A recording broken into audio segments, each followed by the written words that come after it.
جب تک جیوں میں آقا کوئی غم نہ پاس آئے، کوئی غم نہ پاس آئے۔ دور فاروقی میں اسلام وہاں تک پہنچ چکا تھا اور صحابہ اکرام رضوان اللہ تعالی علیہم اجمعین نے وہاں تبلیغ اسلام شروع فرمائی اور پرچم اسلام لہرایا۔ اب 10 سال خلافت کے امور پر فائز رہنے کے بعد جب سیدنا عمر فاروق رضی اللہ تعالیٰ عنہ شہید ہوئے تو اب خلافت کا مسئلہ آتا ہے، کیونکہ سب سے اہم مسئلہ خلیفہ کا چننا، اپنے امیر کو مقرر کرنا، اور سارے لوگ اس سے راضی رہیں، یہ بہت اہم مسئلہ ہوتا ہے۔ تو سیدنا عمر فاروق رضی اللہ تعالیٰ عنہ کو جو مسجد میں مارا تھا ظالم ابو لولو فیروز مجوسی، وہ تو خودکشی کر کے ختم ہو گیا، لیکن 3 دن تک سیدنا عمر فاروق رضی اللہ تعالیٰ عنہ باحیات تھے۔ ان 3 دنوں کے اندر آپ نے کافی نصیحتیں کی، وصیتیں فرمائی۔ ان میں سے ایک وصیت یہ بھی تھی کہ آپ نے ایک شورا قائم کی تھی 6 صحابہ کی۔ اب خلیفہ کا انتخاب سب سے پہلے کیسے ہوا آپ کو میں بتاتا ہوں۔ اس سے قبل 2 خلیفہ عام مسلمانوں کی رائے سے متفق سب تھے اس بات پر خلیفہ کا انتخاب ہوا، جیسے حضرت ابو بکر صدیق رضی اللہ تعالیٰ عنہ کا اور حضرت عمر فاروق رضی اللہ تعالیٰ عنہ کا بھی۔ تمام صحابہ اس وقت جتنے موجود تھے، مہاجرین انصار، سب کا اتفاق تھا۔ یہ اور بات ہے کہ حضرت عمر فاروق کے متعلق حضرت ابو بکر صدیق رضی اللہ تعالیٰ عنہ نے پہلے سے اعلان کر دیا تھا۔ اب حضرت عمر کی شہادت کے بعد، بلکہ حضرت عمر نے اپنی شہادت سے پہلے 6 بڑے صحابہ جو عشرہ مبشرہ میں سے ہیں، جو رسول اللہ کے نہایت قریبی صحابہ تھے، ان کو طلب فرمائے۔ ان میں حضرت طلحہ ہے، حضرت زبیر ہے، حضرت سعد بن ابی وقاص ہے، حضرت عبد الرحمن بن عوف، اور پھر حضرت عثمان غنی اور حضرت علی ابن ابی طالب کرم اللہ وجہہ الکریم۔ یہ 6 صحابہ عشرہ مبشرہ میں سے ہیں۔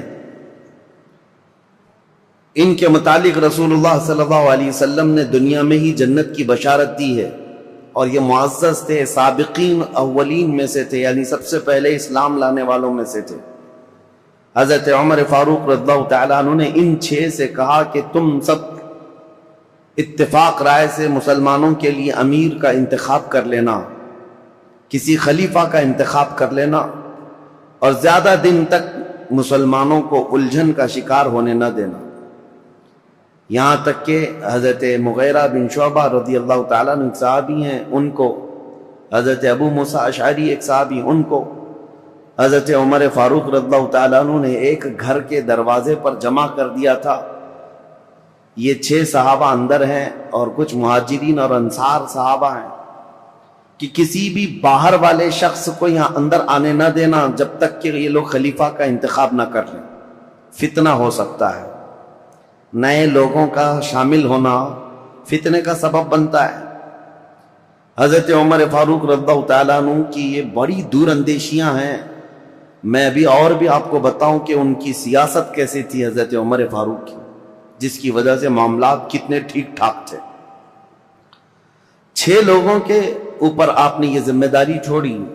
اب انتخاب کیسے ہوا، خلیفہ کو کیسے منتخب کیا گیا، کیسے الیکٹ کیا گیا یا سیلیکٹ کیا گیا؟ اس کا طریقہ یہ رہا کہ حضرت عبد الرحمن بن عوف، ان کا بڑا کردار ہے، اس میں بڑا اہم رول ہے۔ یہ پہلے مدینہ طیبہ میں مہاجرین اور انصار صحابہ کے پاس قریب جا جا کر کے ان کی رائے لیتے تھے۔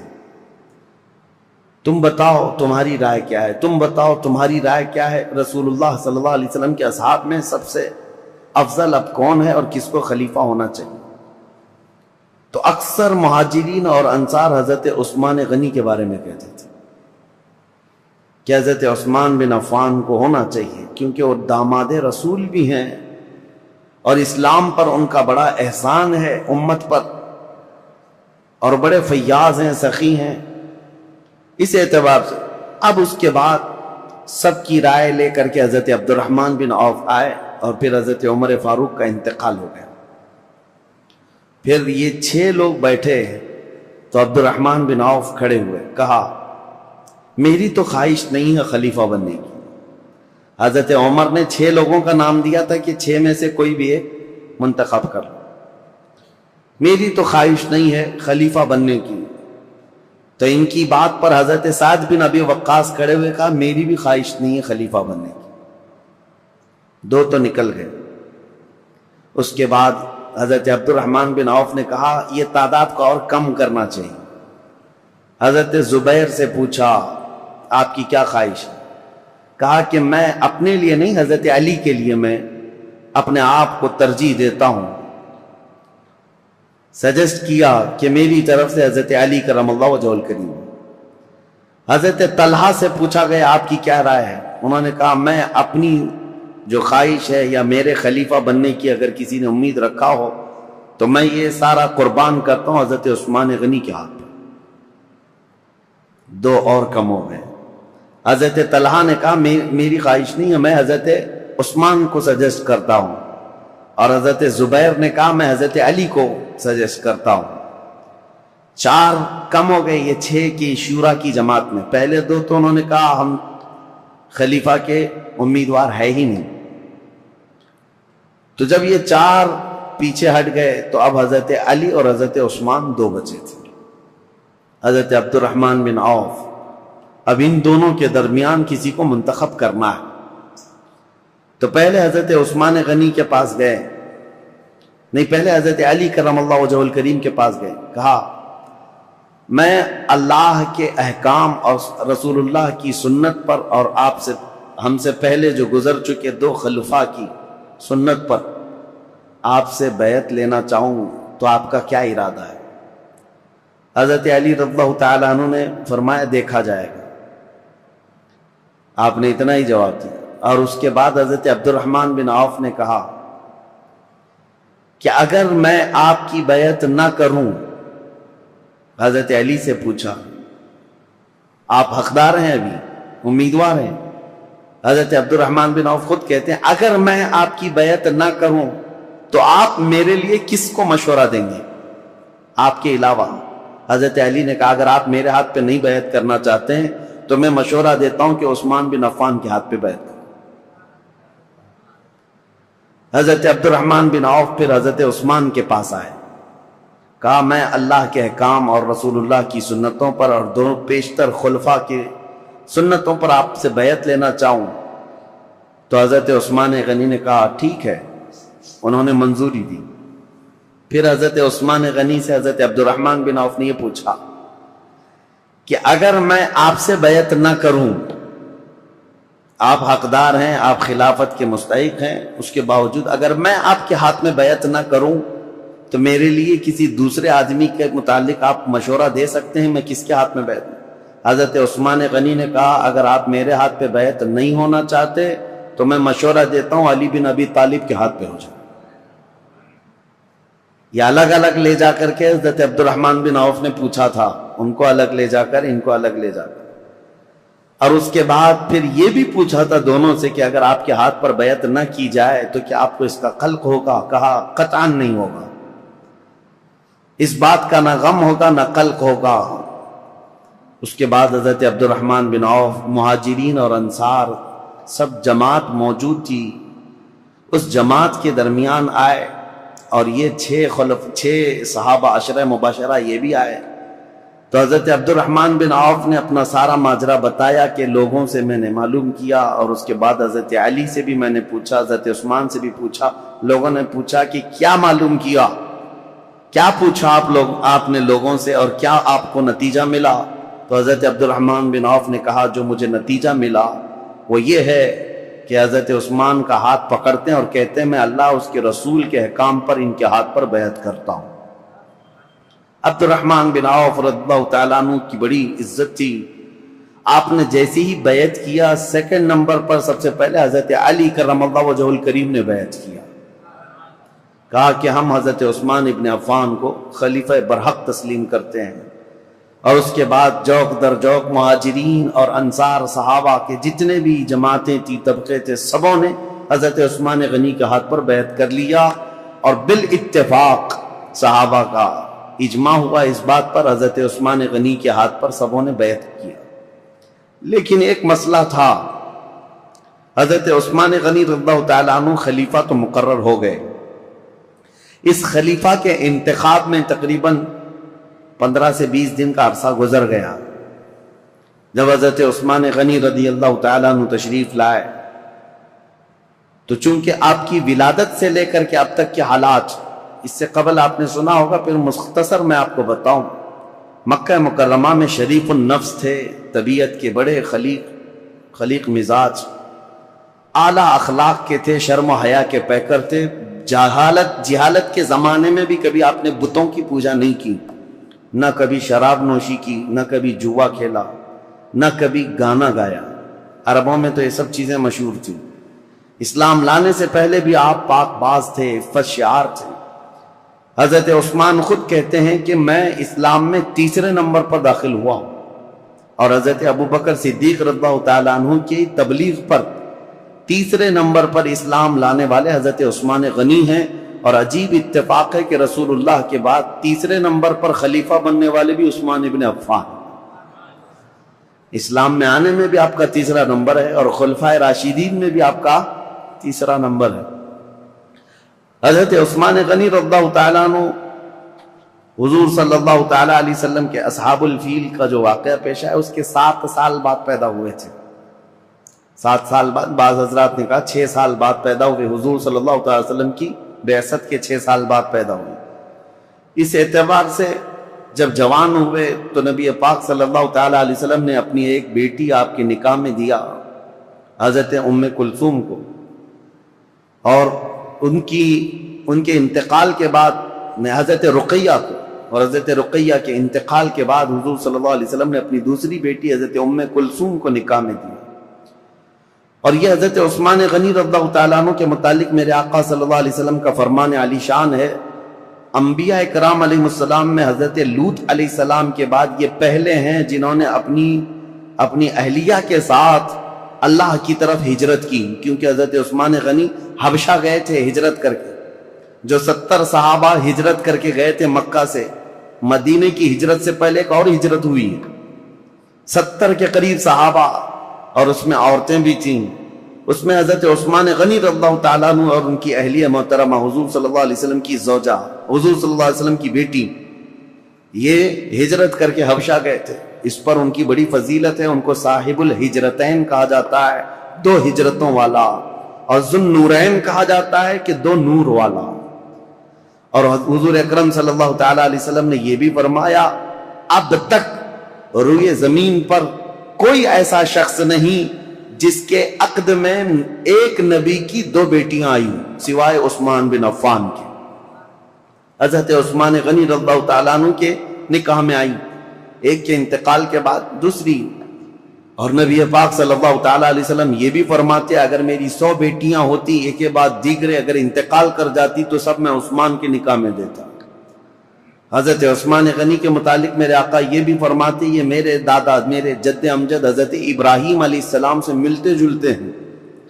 اور یہ بھی فرمایا کہ عادتوں میں، خصلتوں میں حضرت عثمان کے متعلق میرے آقا فرماتے کہ یہ میری عادتوں سے بہت ملتے جلتے ہیں. تو یہ رہے ان کے فضائل، یہ رہے ان کے اوصاف، ان کے کمالات. بلکہ ان کی فضیلتوں میں سب سے بڑی بات یہ ہے، میرے آقا صلی اللہ تعالیٰ علیہ وسلم کی خود عادت کریمہ تھی. جب عثمان غنی حجرے میں آتے یا رسول اللہ کے پاس آتے، نبی پاک صلی اللہ تعالیٰ علیہ وسلم اپنے کپڑے سیدھے فرما لیتے. اگر پنڈلیوں تک بھی تہبند آ جاتی حضور کی تو آپ سیدھا کر لیتے.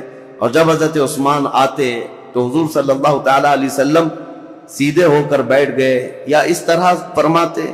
تو صحابہ، حضرت عائشہ نے خود پوچھا تھا کہ عثمان کے آنے پر آپ اس طرح کیوں کرتے ہیں؟ میرے آقا صلی اللہ تعالیٰ علیہ وسلم فرماتے ہیں، کیا میں اس شخص سے حیا نہ کروں جس سے اللہ کے فرشتے بھی حیا کرتے ہیں؟ وہ حیا کے پیکر تھے حضرت عثمان غنی رضی اللہ تعالیٰ عنہ. یہ ان کی فضیلت کے لیے سب سے بڑی بات ہے کہ اللہ کے فرشتے جس سے حیا کرتے ہوں وہ عثمان بن عفان۔ اب خلافت کا دور شروع ہوا، لیکن ان کی قربانیاں بھی بہت ہیں۔ رسول اللہ صلی اللہ علیہ وسلم کے دور میں ان کے خلافت کا دور بیان کرنے سے پہلے یہ بات بھی ضروری ہے کہ ان کا جو احسان ہے وہ بھلایا نہیں جا سکتا۔ حضرت عثمان غنی کو اللہ تعالیٰ نے بے پناہ مال سے نوازا تھا۔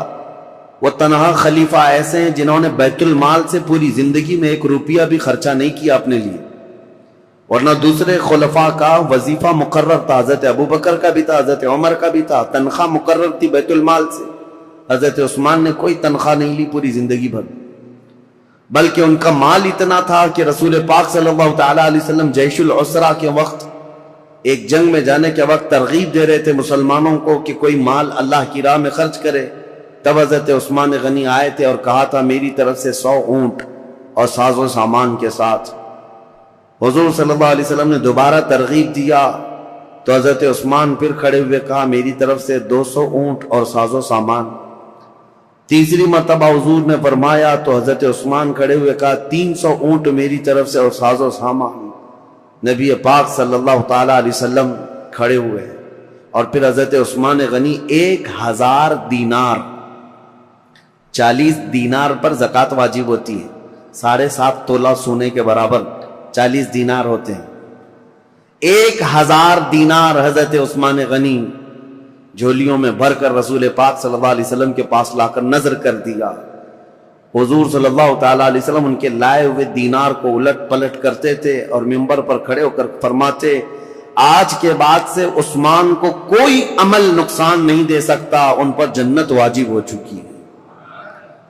حضرت عثمان غنی کی یہ قربانیاں میرے عزیزو، یہ آسان لگتا ہے 100 اونٹ 200 اونٹ 300 اونٹ، اس زمانے میں بھی اونٹ کی قیمت جو ہے آج کی مشہور کار کے برابر تھی۔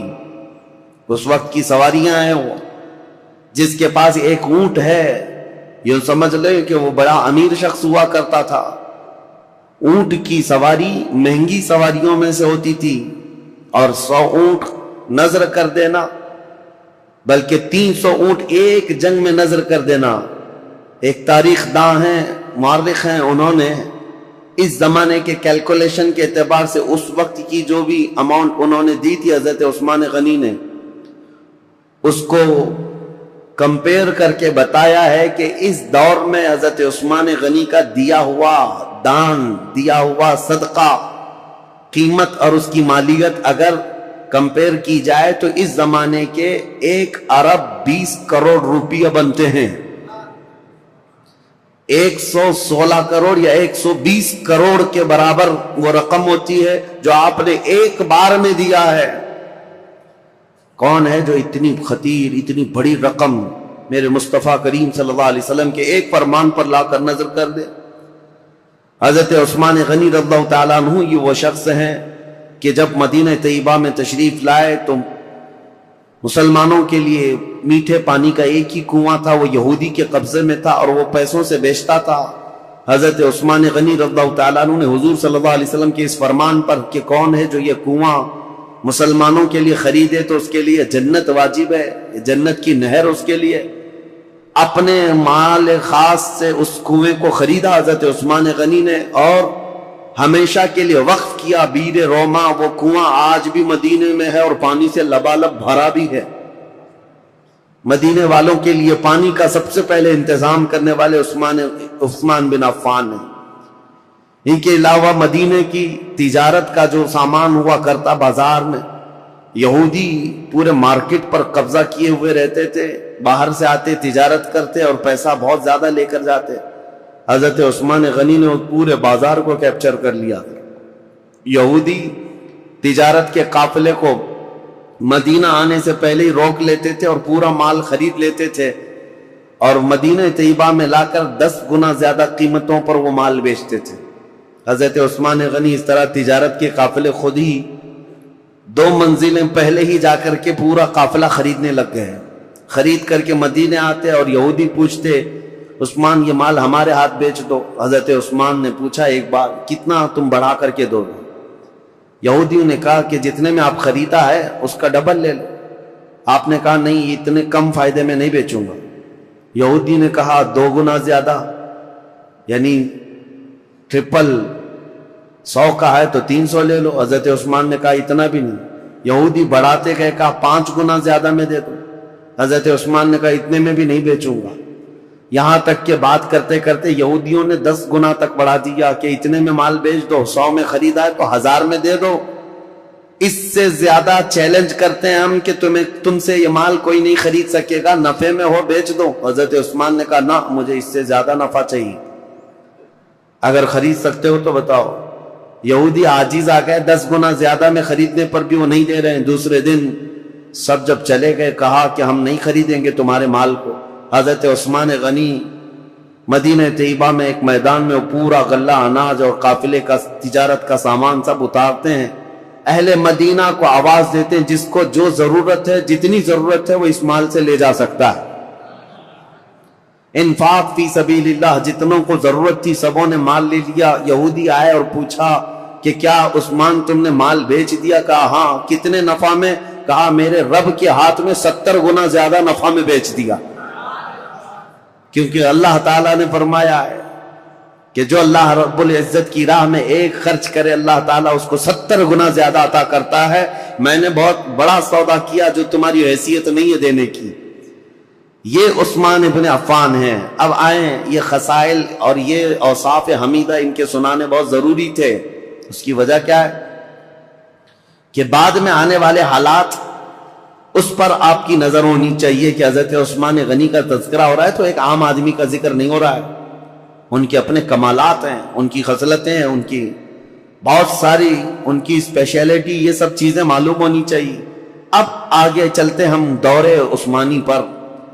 حضرت عثمان غنی رضی اللہ تعالیٰ عنہ جیسے ہی خلافت کے منبر پر کھڑے ہوئے، آپ کے لیے بڑے چیلنجز تھے۔ پہلا خطبہ آپ نے جو دیا وہ خطبہ یہ تھا کہ آپ نے اللہ اس کے رسول کے احکامات کی تعلیم اور تلقین کی اور اللہ سے ڈرایا لوگوں کو، اس کے بعد بول نہ سکے، کپ کپی آئی جسم میں، اور کہا کہ اے لوگوں، کسی بھی آدمی کے لیے پہلی مرتبہ گھوڑے پر سوار ہونا بہت مشکل ہوتا ہے۔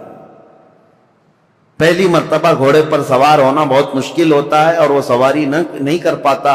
مجھے تم سبوں نے اس خلافت کے بوجھ پر یا خلافت کے تخت پر سوار کر دیا ہے۔ اور رہی بات خطبہ دینے کی، میرے پورے خاندان میں کوئی خطیب نہیں ہے، جیسی جیسی ذمہ داریاں آئیں گی میں خطبہ دے دوں گا۔ آج کے لیے اتنا ہی کافی ہے، اللہ کے فرائض پر عمل کرو، رسول اللہ کی سنتوں پر چلو، یہ کہہ کر کے آپ اتر آئے۔ اب دیکھیں چیلنجز کیا کیا تھے آپ کے زمانے میں جن سے آپ کو فیس کرنا تھا۔ سب سے پہلا دن تھا خلافت کا، تبھی آپ کے متعلق یہ بات آئی کہ حضرت عمر کے ایک بیٹے تھے عبید اللہ، حضرت عمر ابن خطاب فاروق اعظم کے بیٹے عبید اللہ۔ ہوا یہ تھا کہ حضرت عمر کو جس نے شہید کیا وہ ابو لولو فیروز مجوسی، وہ تو خود تلوار سے اپنے آپ کو مار کر مر گیا، خودکشی کیا، لیکن حضرت عبید اللہ کو یہ شک تھا کہ اس کے ساتھ اور بھی لوگ تھے، تو 2 لوگوں کو انہوں نے پکڑ لیا جو 2 باہر سے آئے ہوئے تھے، اور اس شک میں حضرت عبید اللہ نے وہ دونوں کو بھی قتل کر ڈالا کہ میرے باپ کے قاتل ہیں یہ۔ حضرت عمر کے قتل میں منصوبوں میں یہ شریک تھے، کیونکہ اس دن فجر کی نماز کی پہلی صف میں وہ 2 لوگ بھی موجود تھے۔ حضرت عبید اللہ نے قتل کر دیا دونوں، لیکن یہ مقدمہ حضرت عثمان کے پاس آیا کہ عبید اللہ نے جن کو قتل کیا وہ صرف شک کی بنیاد پر، حضرت عمر کے وہ قاتل نہیں ہیں۔ اب وہ دونوں کے خاندان کے لوگ بھی موجود تھے، سبوں نے کہا ان کا حضرت عمر کے قتل سے کوئی لینا دینا نہیں، لیکن ان کو عمر بن خطاب کے بیٹے نے قتل کر دیا ہے۔ حضرت عثمان نے ان کو طلب کیا، عبید اللہ، وہ حضرت عبید اللہ کو کھڑا کیا گیا، فیصلہ کیا کرنا ہے۔ صحابہ اکرام سے آپ مشورہ لیتے رہے کہ ان کے متعلق کیا کیا جائے، انہوں نے 2 لوگوں کا قتل کیا ہے، تو صحابہ نے کہا قتل کا قصاص قتل ہے، قصاص لینا ہوگا، 2 کو انہوں نے مارا ہے، بدلے میں ان کو جان دینی پڑے گی۔ حضرت عثمان غنی نے کہا دیکھو وہ دونوں خاندان کے لوگ جن کے 2 مرد تم نے قتل کیے، اس کے بدلے میں اب تمہارا قتل ہوگا، لیکن کچھ صحابہ آئے اور کہا عثمان ابن عفان سے، کہا یہ کیسی بات ہے کہ ابھی ابھی خلیفہ برحق عمر ابن خطاب کا انتقال ہوا، ان کے گھر والوں کے لیے بڑا صدمہ ہے کہ وہ بھی قتل ہوئے ہیں، شہید ہوئے ہیں، اور آج ہم ان کے بیٹے کو قتل کر رہے ہیں قصاص میں۔ حضرت عثمان طبیعت کے بڑے نرم مزاج ہیں، پہلے خلیفہ سے بالکل برعکس، یعنی حضرت عمر کے سے مزاج میں ان کا مزاج زمین آسمان کا فرق ہے۔ حضرت عثمان غنی رضی اللہ تعالیٰ عنہ نے وہ دونوں مقتول جو تھے، قتل ہوئے تھے، ان کے خاندان والوں سے کہا کہ اگر تم بدلے میں قصاص میں جان کے بدلے کوئی اور چیز طلب کرنا چاہو تو بتاؤ۔ انہوں نے کہا ہمیں مال کی ضرورت ہے۔ حضرت عثمان نے جتنا انہوں نے طلب کیا تھا اس کا 10 گنا بڑھا کر کے اپنے جیب خاص سے وہ دونوں کے قتل کی دیت ادا کر دی۔ خون بہا اس کو کہا جاتا تھا، اور قتل کے بدلے میں یہ فدیہ دے کر کے ان کو آزاد کر، ان کو رخصت کر دیا۔ اس طرح حضرت عبید اللہ بن عمر کو بھی انہوں نے بچا لیا۔ یہ پہلا مقدمہ تھا جو حضرت عثمان ابن عفان کی خلافت کے دور میں پیش آیا۔ لیکن اس مقدمے کا چرچا سب جگہ پھیلا کہ آپ کا یہ عدل تھا کہ حضرت عثمان غنی رضی اللہ تعالیٰ عنہ نے مقتولین کے گھر بھی بھاری بھرکم معاوضہ پہنچایا اور حضرت عمر ابن خطاب کے گھرانے کو بھی بچا لیا۔ یہ حالات زیادہ دن تک نہیں چلے۔ بہرحال اب مجھے یہ بتانا ضروری ہے کہ حضرت عثمان ابن عفان رضی اللہ تعالیٰ عنہ طبیعت کے نرم مزاج تھے۔ جب آپ خلافت پر بیٹھے تھے اس وقت تو آپ کی عمر 70 سال کے قریب تھی۔ حضرت عثمان غنی رضی اللہ تعالیٰ عنہ 70 سے اوپر تھی۔ 70 سال کی عمر کے بعد آپ کو خلافت پر فائز کیا گیا ہے۔ آپ نے اپنے دور میں جو فوجیں بھیجی اور بہت سارے جو ممالک اسلامیہ یعنی دوسرے ممالک جو اسلام میں آئے ان کی بھی ایک لمبی فہرست ہے۔ پہلا تو یہ ہے کہ حضرت عثمان ابن عفان رضی اللہ تعالیٰ عنہ کے دور میں اسپین جو اس زمانے میں اندلس کہا جاتا تھا، آج کا اسپین، یا حضرت عثمان غنی کے دور میں فتح ہوا، اور اسلامی فوجوں میں سب سے پہلے فوجیں پہلے میدان میں اتر کر کے لڑتی تھیں۔ لمبا لمبا سفر کیا ہے صحابہ نے۔ امیر معاویہ رضی اللہ تعالیٰ عنہ جو ملک شام کے گورنر تھے، حضرت عمر کے زمانے سے چل رہے تھے، حضرت امیر معاویہ وہ ملک شام دمشق کے والی تھے، گورنر تھے۔ ان کی ایک خواہش تھی کہ قبرص جو آج ترکی کا حصہ ہے، سائپرس جس کو کہتے ہیں، یا قبرص، یہ وہی علاقے ہیں۔ اب یہ یورپ کی سرزمین پر آتے، یہاں تک جانے کے لیے سمندر کا سفر کر کے ہی جانا پڑتا، خشکی سے نہیں۔ تو حضرت امیر معاویہ کی خواہش رہتی تھی کہ سمندر کا راستہ طے کر کے ہم جائیں گے، قبرص فتح کریں گے، وہاں زرخیزی بہت ہے، ہریالیاں بہت ہیں، بہت خوشگوار جگہ ہے۔ حضرت عمر فاروق رضی اللہ تعالیٰ عنہ نے صحابہ کو بلایا اور پوچھا کہ کشتی کا سفر کیسا ہوگا۔ اس وقت تک صحابہ سمندر کی کشتی کا سفر کر کے لمبا فاصلہ طے کر کے کہیں گئے نہیں جنگ کے لیے۔ تو حضرت عمر نے جب یہ مشورہ لیا تو جس صحابی نے کشتی کی پوری ڈیٹیل بتائی وہ ایسی تھی کہ ایک بہت بڑا جانور ہے، کشتی کے بارے میں ایک بہت بڑا جانور ہے اور اس پر بیٹھنے والے کیڑوں کی طرح ہے، اور یہ لکڑا اگر پلٹ گیا تو سب غرق ہو جائیں گے، اور چلتا رہا تو سب لوگ چمکتے رہیں گے۔ اس طرح کشتی کے بارے میں انہوں نے بتایا۔ کشتی کا سفر فائدہ کم ہے، نقصان بہت زیادہ ہے۔ حضرت عمر رضی اللہ تعالیٰ عنہ نے فوراً ہی کہا تھا میں مسلمانوں میں سے کسی بھی جماعت کو ایسے سخت سفر پر روانہ کرنے کے لیے بالکل منظوری نہیں دے سکتا۔ تو حضرت عمر کے پورے دور میں سمندر کے سفر پر صحابہ کو کبھی بھیجا نہیں گیا تھا، جبکہ حضرت امیر معاویہ کی بڑی خواہش تھی کہ سمندر کا سفر طے کر کے جائیں گے اور اس علاقے کو بھی فتح کر کے دائرہ اسلام میں داخل کریں گے۔ ان کو اجازت کبھی نہیں ملی۔ اب حضرت عثمان کا دور آیا تو چونکہ حضرت امیر معاویہ حضرت عثمان غنی رضی اللہ تعالیٰ عنہ کے رشتہ داروں میں سے بھی ہیں، اور ایک بڑا الزام حضرت عثمان غنی پر یہی ہے کہ وہ رشتہ داروں کا بہت خیال کرتے تھے اور ان کو بہت زیادہ نوازتے تھے. یہ بات حقیقت ہے کہ حضرت عثمان غنی اپنے رشتہ داروں کے لیے بہت نرمی رکھتے اور اپنے مال سے بہت زیادہ ان کی مدد کیا کرتے تھے. لیکن ان رشتہ داروں میں کچھ تو نااہل بھی نکلے، کچھ نااہل بھی نکلے. بہرحال حضرت عثمان غنی رضی اللہ تعالیٰ عنہ نے حضرت امیر معاویہ کی اس درخواست کو منظور کر لیا کہ کشتی کا سفر کر کے یہ قبرص جائیں گے، ترکی کا سفر. یہ سب سے پہلے مسلمانوں کی جماعت ہے جو کشتی میں سوار ہو کر کے جا رہی ہے. لیکن ساتھ میں حضرت عثمان نے یہ پابندی لگائی تھی کہ کسی بھی مسلمان کو زور زبردستی جہاد میں شریک نہیں کیا جائے گا. جس کی مرضی ہوگی وہ امیر معاویہ کی عمارت میں ان کی سپہ سالاری میں جا سکتا ہے. تو کسی کے اوپر بھی سختی کے ساتھ یہ حکم نہیں لگایا گیا. حضرت امیر معاویہ نے اعلان کیا جتنے مسلمان ساتھ ہوئے گئے ہیں. لیکن قبرص کے علاقے کے لوگ، سائپرس کے لوگ ٹھنڈے مزاج کے لوگ تھے، وہ جنگ اور جدال کو پسند کرنے والے لوگ نہیں تھے. انہوں نے بغیر جنگ کے اپنا سارا علاقہ حضرت امیر معاویہ کے حوالے کر دیا. قبرص، سائپرس، یہ ترکی کے جو علاقے ہیں یہ فتح ہوئے اور وہاں پرچم اسلام لہرانے لگا اور اس زمانے سے لے کر آج تک پرچم اسلام لہرا رہا ہے. سمندر کے باہر اسلامی فوجیں جو پہنچی سمندر کو کراس کر کے، یہ حضرت عثمان غنی کے دور میں ہوا. اب یہاں سے قبرص پر جیسی ہی مسلمان آئے، اس کے بعد پھر کوئی علاقہ بچا نہیں، وہاں سے طبرستان، پھر اس کے بعد جرجان، رشیا میں پہنچ گئے.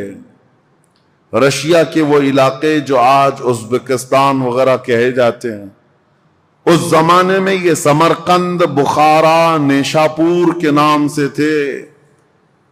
اب مسلمان فوجیں وہاں تک بھی پہنچ گئیں. سمرقند، بخارا، نیشاپور، یہ سب علاقے فتح ہوتے ہوتے رشیا جو آج کے دور کا رشیا ہے، اس کے بیچوں بیچ مسلمان پہنچ چکے تھے دور عثمان ابن عفان میں. میرے عزیزو، مجھے عجیب حیرت ہوتی ہے پڑھ کر کے مسلمانوں کی کوئی سرحد نہیں تھی، وہ نکلتے چلے جاتے تھے. صحراؤں کو عبور کیا، جنگلوں کو پار کیا، سمندروں کو، سب چیزیں انہوں نے پھلانگ دیں اور اسلام کو کہاں سے کہاں لے آئے. ایک خطہ یہ تھا جو یورپ کی سرزمین پر گئے، ایک خطہ ایشیائے کوچک یا پھر رشیا کی طرف جس کو کہیں، اس طرف نکلا صحابہ کا. اب تیسرا ایک طبقہ ہے صحابہ کا جو بہت اہم کردار ادا کیا حضرت عثمان غنی کے زمانے میں. حضرت عثمان ابن عفان رضی اللہ تعالیٰ عنہ کے زمانے میں ایک صحابی ہیں حضرت عبداللہ بن عبید، ان کو سپہ سالاری تھی اور یہ اپنی جماعت لے کر کے سب سے پہلے سارے علاقے پھلانتے ہوئے، عبداللہ بن ابی سرح جو مصر میں آئے تھے، یہاں سے انہوں نے سب سے پہلے جو داخلہ کیا وہ افریقہ کے جنگلات میں اور بربر قوم کے سامنے اسلام کو لے کر پہنچ گئے. اب وہ تاریخ اگر میں آپ کو بتاؤں، بربر قوم کون ہے؟ بربر یہ لفظ ہی مشہور ہو گیا. جب کبھی کوئی بہت زیادہ سختی کرتا ہے تو اس کو کہتے ہیں ظلم و بربریت. ظلم اور بربریت یہ لفظ جو ہے نا مترادف ہے، ہم معنی ہے، ایک ہی معنی کا ہے. یہ جنگلوں میں رہنے والی ایک ایسی قوم جو کپڑے بھی نہیں پہنتی تھی اور انسان خور، آدم خور، انسانوں کا گوشت بھی کھا جانے والی قوم، اور ان کی زبان نہیں، نہ ادھر کبھی انسانوں میں ان کا آنا جانا ہے. وہ جنگلات میں رہنے والی قوم اور ذرا برابر ان کے دل میں رحم نہیں، جس چیز کو دیکھیں مار ڈالیں، بہت سختی کے ساتھ مار ڈالیں. اور نہ ہی کوئی تہذیب، کوئی سلیقہ، نہ کوئی اخلاق، عام سی زندگی گزارتے، جانوروں کی طرح رہتے. بلکہ ان کے ہاں مردوں اور عورتوں کا اختلاط ایسے ہی ہوتا تھا جیسے جانوروں کا ہوتا ہے. یہ بربر قوم افریقہ کے جنگلات میں رہنے والی ہے. اس قوم کے پاس بھولے بھٹکے اگر کوئی انسان پہنچ بھی جاتا تو ان کا لقمہ بن جاتا تھا. شام میں اس کا کباب بننے والا ہوتا, وہ اس کو بھون کر کھا جاتے تھے. اس سخت ترین قوم کے پاس جانا ایک بہت بڑا چیلنج تھا. رسول پاک صلی اللہ تعالی علیہ وسلم کے عظیم ترین صحابہ جو چٹانوں کے پاس بھی جمے رہ گئے, سمندروں کو بھی انہوں نے پھلانگ دیا, وہ انسانوں کی ایک جماعت سے کیسے پیچھے ہٹتے وہاں پر بھی پہنچ گئے. افریقہ کی اس بربر قوم کے پاس پہنچے.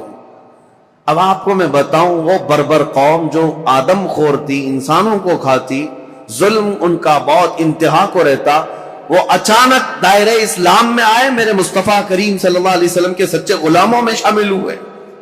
کیسے یہ انقلاب آ سکتا ہے؟ کبھی آپ سوچیں.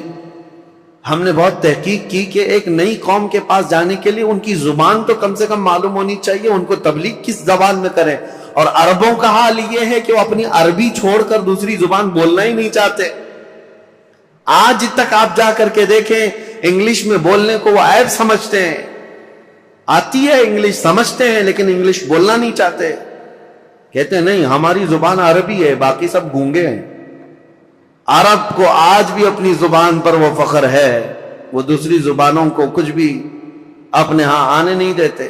اس بربر قوم کے پاس جو زبان تک نہیں جانتی, صحابہ دین اسلام لے کر کیسے گئے؟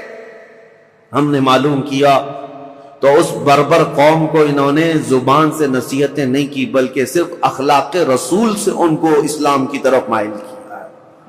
صرف میرے آقا صلی اللہ تعالی علیہ وسلم کی خوشبوئیں تھیں جو اس افریقہ کے جنگلات میں رہنے والی قوم کو بھی اسلام کا گرویدہ بنایا. یہ دور عثمانی میں افریقہ میں اسلام داخل ہو چکا.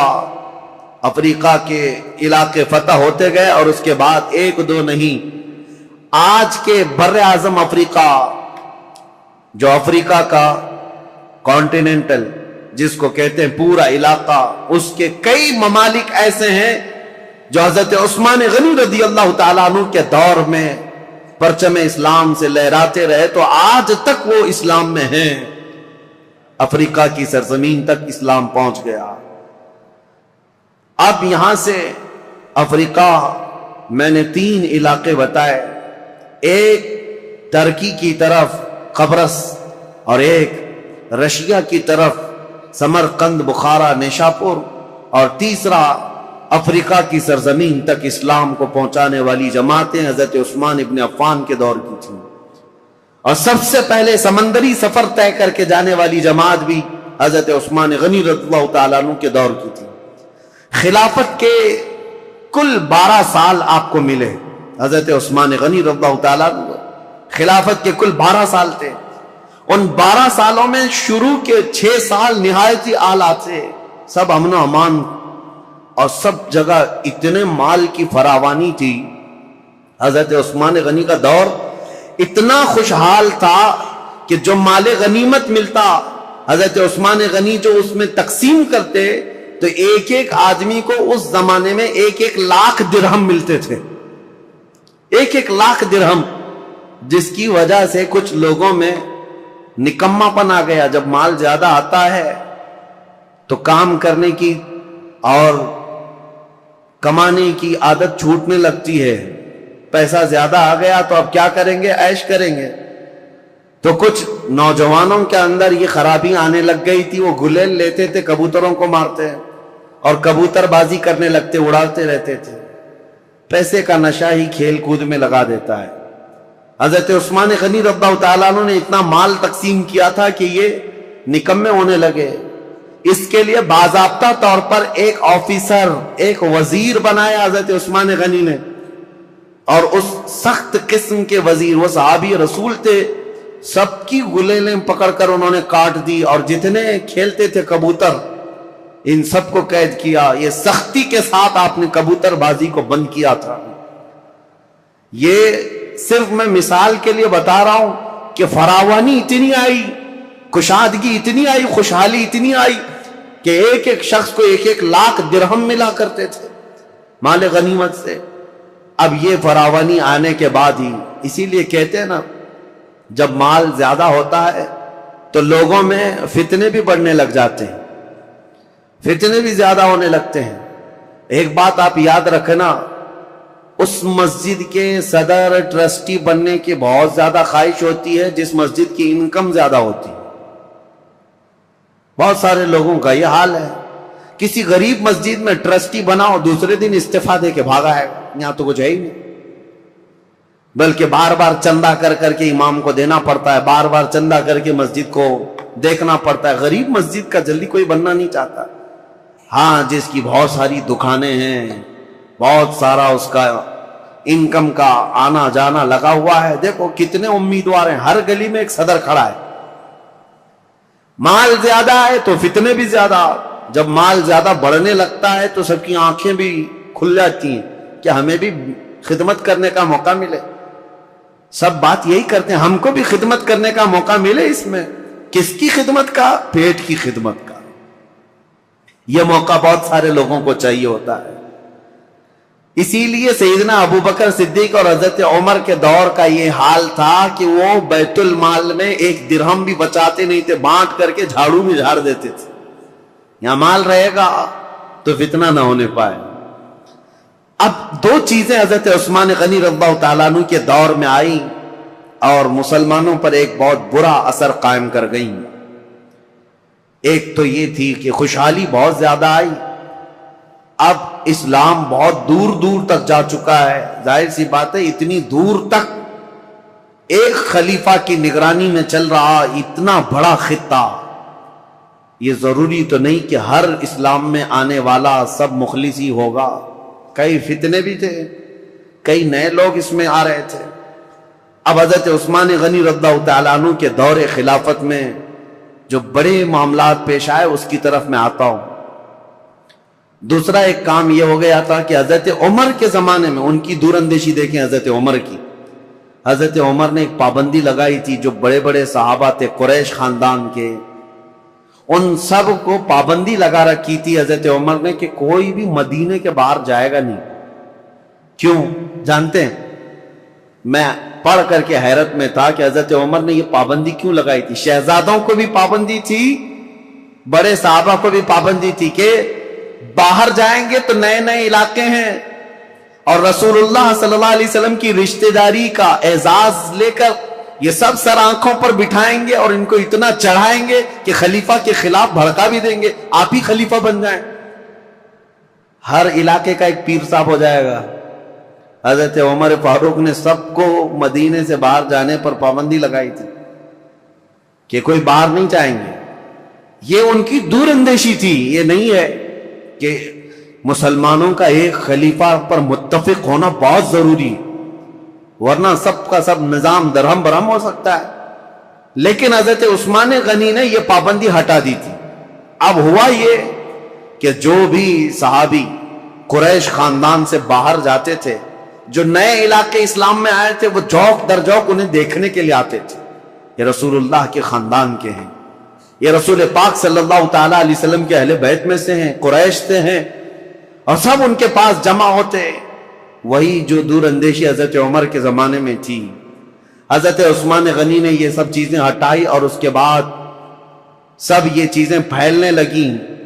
صحابہ جو مدینے میں رہنے والے تھے وہ باہر جانے لگے، تو صحابہ کے دلوں میں اگرچہ بات نہیں آئی، لیکن کچھ نہ کچھ جماعتیں بننی شروع ہو گئیں الگ الگ خیالات کے۔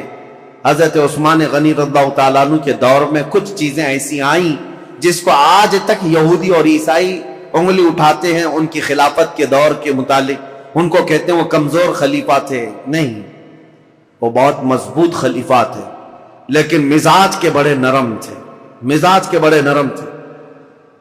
6 سال آپ کی خلافت کے گزرے تھے، اس کے بعد کچھ ایسے معاملات پیش آئے کہ کچھ صحابہ جو کچھ علاقے کے گورنر تھے، حضرت عثمان غنی نے ان کو معزول کر دیا۔ جیسے حضرت ابو ذر غفاری ملک شام میں کچھ علاقے کے گورنر تھے، آپ نے خط لکھ کر ان کو معزول کر دیا۔ حضرت عبداللہ بن مسعود بڑے صحابی ہیں، فقیہ صحابی، ان کو حضرت عثمان غنی نے معزول کر دیا۔ اور ان کے علاوہ حضرت ابو موسیٰ اشعری، حضرت مغیرہ بن شعبہ کوفہ کے والی تھے، ان کو آپ نے وہاں سے معزول کر دیا۔ یہ کبار صحابہ، بڑے بڑے صحابہ تھے۔ حضرت عثمان غنی نے جیسے ان کو معزول کیا، لوگوں میں ایک الگ سی بات پھیلنے لگ گئی۔ حضرت عثمان غنی کے متعلق لوگوں میں یہ توہمات پھیلنے لگ گئے کہ کبار صحابہ، کابر صحابہ کو انہوں نے ہٹا دی، اور اتفاق ایسا تھا ان صحابہ کی جگہ پر جن کو نیا گورنر بنایا گیا تھا وہ کہیں نہ کہیں سے حضرت عثمان غنی کے رشتہ دار ہو جاتے۔ تو یہ الزام آپ کے اوپر تھا کہ آپ نے اکابر صحابہ کو ہٹا کر اپنے گھر والوں کو سب جگہ بٹھایا، حالانکہ یہ الزام نہایت غلط ہے۔ حضرت عثمان غنی نے جس کو بٹھایا اس جگہ کا جو اہل تھا یا لائق تھا اسی کو بٹھایا، اور کئی لوگوں کو جو آپ نے عبداللہ بن ابی سرح، حضرت عمرو بن عاص جنہوں نے پورا مصر فتح کیا ہے، ان کو بھی معزول کر دیا تھا حضرت عثمان نے۔ یہ سوال آپ سے کیا بھی گیا ہے کہ اتنے بڑے بڑے جگہوں پر آپ نے معزول کر دیا، حالات بدل جائیں گے، کیا ہوگا؟ ہر ایک کا جواب تھا، ہر ایک کا جواب۔ اگر میں بتاؤں، حضرت مغیرہ بن شعبہ جو کوفہ کے گورنر تھے ان کو اس لیے ہٹایا کہ حضرت عمر نے انتقال سے پہلے ہی وصیت کر دیا تھا کہ میرے بعد جو آئے مغیرہ بن شعبہ کو کوفہ کے گورنر سے برخاست کر دیا جائے۔ وہ حضرت عمر کی وصیت تھی۔ اور حضرت عبداللہ بن مسعود نہایت عمر دراز ہو چکے تھے، بوڑھے ہو چکے تھے، تو حضرت عثمان نے ان کے بڑھاپے کی وجہ سے کہ کام کاج میں دقت آئے گی معزول کیا۔ حضرت ابو ذر غفاری ایک ایسے صحابی ہیں کہ ان کا تو حال ایسا تھا کہ وہ کمانے ہی کے لیے کسی کو نہیں کہتے تھے، مال جمع کرنے کے قائل ہی نہیں تھے، اور بار بار لوگوں میں واز یہی کرتے تھے جو بھی مال کماتا اس کی وعید میں لمبا آواز کرتے، بیان کرتے۔ حضرت امیر معاویہ ملک شام میں تھے، وہاں سے خط لکھا حضرت عثمان غنی کو کہ یہ ابو ذر غفاری جتنے بھی خطبے دیتے ہیں، واز کرتے ہیں، اس سے تو کوئی آدمی کمانے جانا ہی نہیں چاہتا ہے، اتنی مذمت کرتے ہیں اور خود کچھ بھی نہیں لیتے، پیبند لگے کپڑے اس میں کانٹے لگا کر پہنتے ہیں، نہایت سادگی والے تھے، دنیا چاہیے ہی نہیں تھی۔ تو حضرت امیر معاویہ نے کہا لوگ اگر نہ کمائیں اور اس طرح اپنے معاش کی طرف فکر نہ کریں تو ہم دولت اسلام کو کیسے چلائیں، سلطنت اسلام کو۔ حضرت امیر معاویہ کا خط آیا تو حضرت عثمان غنی نے حضرت ابو ذر غفاری کو، جس علاقے کے وہ گورنر تھے، معزول کر کے کہا آپ میرے پاس مدینے آ جائیں، میرے ساتھ رہیے آپ۔ ایسا نہیں ہے کہ ان کو دشمنی میں معزول کیا، اور حضرت ابو ذر غفاری کو معزول کر کے اپنے پاس بلایا، تو ایسا نہیں ہے کہ ان کے ساتھ بدسلوکی کی گئی، بلکہ حضرت ابو ذر غفاری کو حضرت عثمان نے کہا جب تک آپ مدینے میں رہیں گے آپ کی کفالت میرے ذمہ ہے، جتنا خرچہ جو کچھ بھی لگتا رہے گا وہ آپ میرے سے لیں گے۔ وہ حضرت ابو ذر غفاری کھڑے ہوئے کہا یہ بندہ کسی کا محتاج نہیں ہے، نہ حضرت عثمان غنی سے ایک روپیہ لیا، ایک سکہ لیا، کچھ نہیں۔ مدینے کے باہر ربضہ ایک علاقہ تھا، ویران جگہ تھی، وہاں کوئی نہیں رہتا تھا، تنہا پوری زندگی وہاں پر آپ نے بسر کر لی۔ ان کی بیوی ذات کی روایت میں موجود ہے جب ان کا انتقال ہوا تو ان کی بیوی چوراہے پر آ کر کھڑے ہو کر اعلان کرتی تھی کہ کوئی آ جائے میرے شوہر کا انتقال ہوا، جنازہ اٹھانا ہے، جنازہ اٹھانے کے لیے وہ اعلان کرتی رہی۔ اس طرح کی زندگی گزار کر چلے گئے حضرت ابو ذر غفاری۔ تو وہ تو نہایت سادہ مزاج تھے۔ حضرت عثمان غنی نے ان کو اگر گورنری سے معزول کیا تھا تو صرف اس لیے، باقی ان کو کوئی اس طرح کی بدسلوکی کرنا یا ان کے ساتھ برا سلوک کرنا قطعاً مقصد نہیں تھا۔ اور کچھ صحابہ کے بعد حضرت عمرو بن عاص، یہ مصر کے فاتح ہیں، مصر فتح کرنے والے، ان کو کیوں آپ نے معزول کیا؟ اس کی وجہ یہ ہے کہ مصر کی آمدنی اچھی خاصی تھی، حضرت عمرو بن عاص اس پر توجہ نہیں دیتے تھے۔ حضرت عثمان غنی نے لکھ کر کے بھیجا کہ مصر کی آمدنی بڑھتی جا رہی ہے، آپ اس میں اضافہ کریں۔ حضرت عمرو بن عاص اس پر توجہ نہیں دیتے، تو آپ نے ان کو ہٹایا۔ عبداللہ بن ابی سرح ایک دوسرے وہاں پر صحابی تھے، ان کو مصر کی گورنری دی، اور حالانکہ دو علاقوں میں رہنے کی وجہ سے عمرو بن عاص اور عبداللہ بن ابی سرح کے درمیان کچھ نہ کچھ باتیں چلتی رہتی تھی، لوگ یہ کہتے تھے کہ دونوں کی بنتی نہیں، کچھ معاملات رہے ہوں گے. تو عبداللہ بن ابی سرح کو حضرت عثمان غنی نے مصر کا والی گورنر بنایا. انہوں نے 1 سال میں پورے مصر کی آمدنی کو ڈبل کر کے دکھایا. تو حضرت عثمان غنی کا فیصلہ برحق تھا. اس میں کسی کے بھی ساتھ حضرت عثمان غنی نے ناانصافی نہیں کی. لیکن دشمنان اسلام یہ لسٹ لے کر کے گھومتے ہیں کہ یہ بڑے بڑے صحابہ کو انہوں نے معزول کر دیا اور ان کی جگہ پر اپنے رشتہ داروں کو بٹھایا. حالانکہ عبداللہ بن ابی سرح جن کو گورنر بنایا تھا مصر کا، یہ حضرت عثمان غنی کا رشتہ دار تھے. لیکن چند سال نہیں گزرے ہوں گے، حضرت عثمان نے ان کو بھی گورنری سے ہٹایا. یہ معاملات پیش آتے رہے. اب ایک فتنہ جنم لیتا ہے. اب میں آپ کو بتاؤں تاریخ کی وہ سچائیاں، بلکہ وہ کڑوی حقیقت جس سے آج تک پوری دنیا جوجھ رہی ہے مسلمانوں کی. آج تک پوری کائنات میں جتنے بھی مسلمان ہیں، یہ فرقے جو پیدا ہوئے، اس کی بنیاد کہاں سے شروع ہوئی؟ کس نے یہ بیج بویا تھا مسلمانوں کے بیچ؟ یہ فرقے کیسے پیدا ہو گئے؟ اتنی جماعتیں کیسے ہو گئی؟ یہ تاریخ آج سننا آپ کے لیے بہت ضروری ہے. حضرت عثمان غنی کے دور میں جو لوگ اسلام میں آئے تھے، میں کہہ رہا ہوں کہ یہ ضروری نہیں کہ سب کے سب مخلص اخلاص کے ساتھ آئے ہوں. کچھ تو ایسے ہی در پردہ تھے، منافقین بھی تھے. جب رسول اللہ کے زمانے میں تھے تو ان کے زمانے میں کیوں نہیں؟ ایک شخص ایسا ہے ایران کا رہنے والا. ایرانی لوگوں کو اس زمانے میں سخت خلش تھی عربوں سے. میں نے بتایا عربوں کی دشمنی تھی ان کے ساتھ. جب کسرا کی حکومت چلتی تھی تو ایرانیوں کی عربوں سے نہیں جمتی تھی. برسوں کی دشمنی ہے. عرب کا کوئی شخص ایران میں آ بھی جاتا تو اس کے کندھے کاٹ جاتے تھے. یہ بادشاہ ایک کا نام ہی ذوالأکتاف تھا جو کندھے کاٹنے میں مشہور تھا عربوں کے. اور ایرانی اگر عربوں کے پاس آتے تو ایسا نہیں ہے کہ عرب انہیں چھوڑ دیتے تھے. عرب بھی جو ہے ان کے ساتھ بھرپور مقابلہ کرتے تھے. تو یہ دشمنی کے بعد جب اسلام آ گیا تو ظاہر سی بات ہے ایران میں اب مسلمان تھے، لیکن وہ عربوں کی حکومت کے نیچے تھے. حکومت کون کر رہا تھا ان کے اوپر؟ عرب کر رہے تھے. اور اسی ایران کے رہنے والے ایک باشندے کی بات تاریخ میں نے اس سے قبل بھی بیان کیا، لیکن آج بھی نوجوانوں بہت توجہ سے سننا اور تاریخ کا یہ نام ہمیشہ یاد رکھ لینا.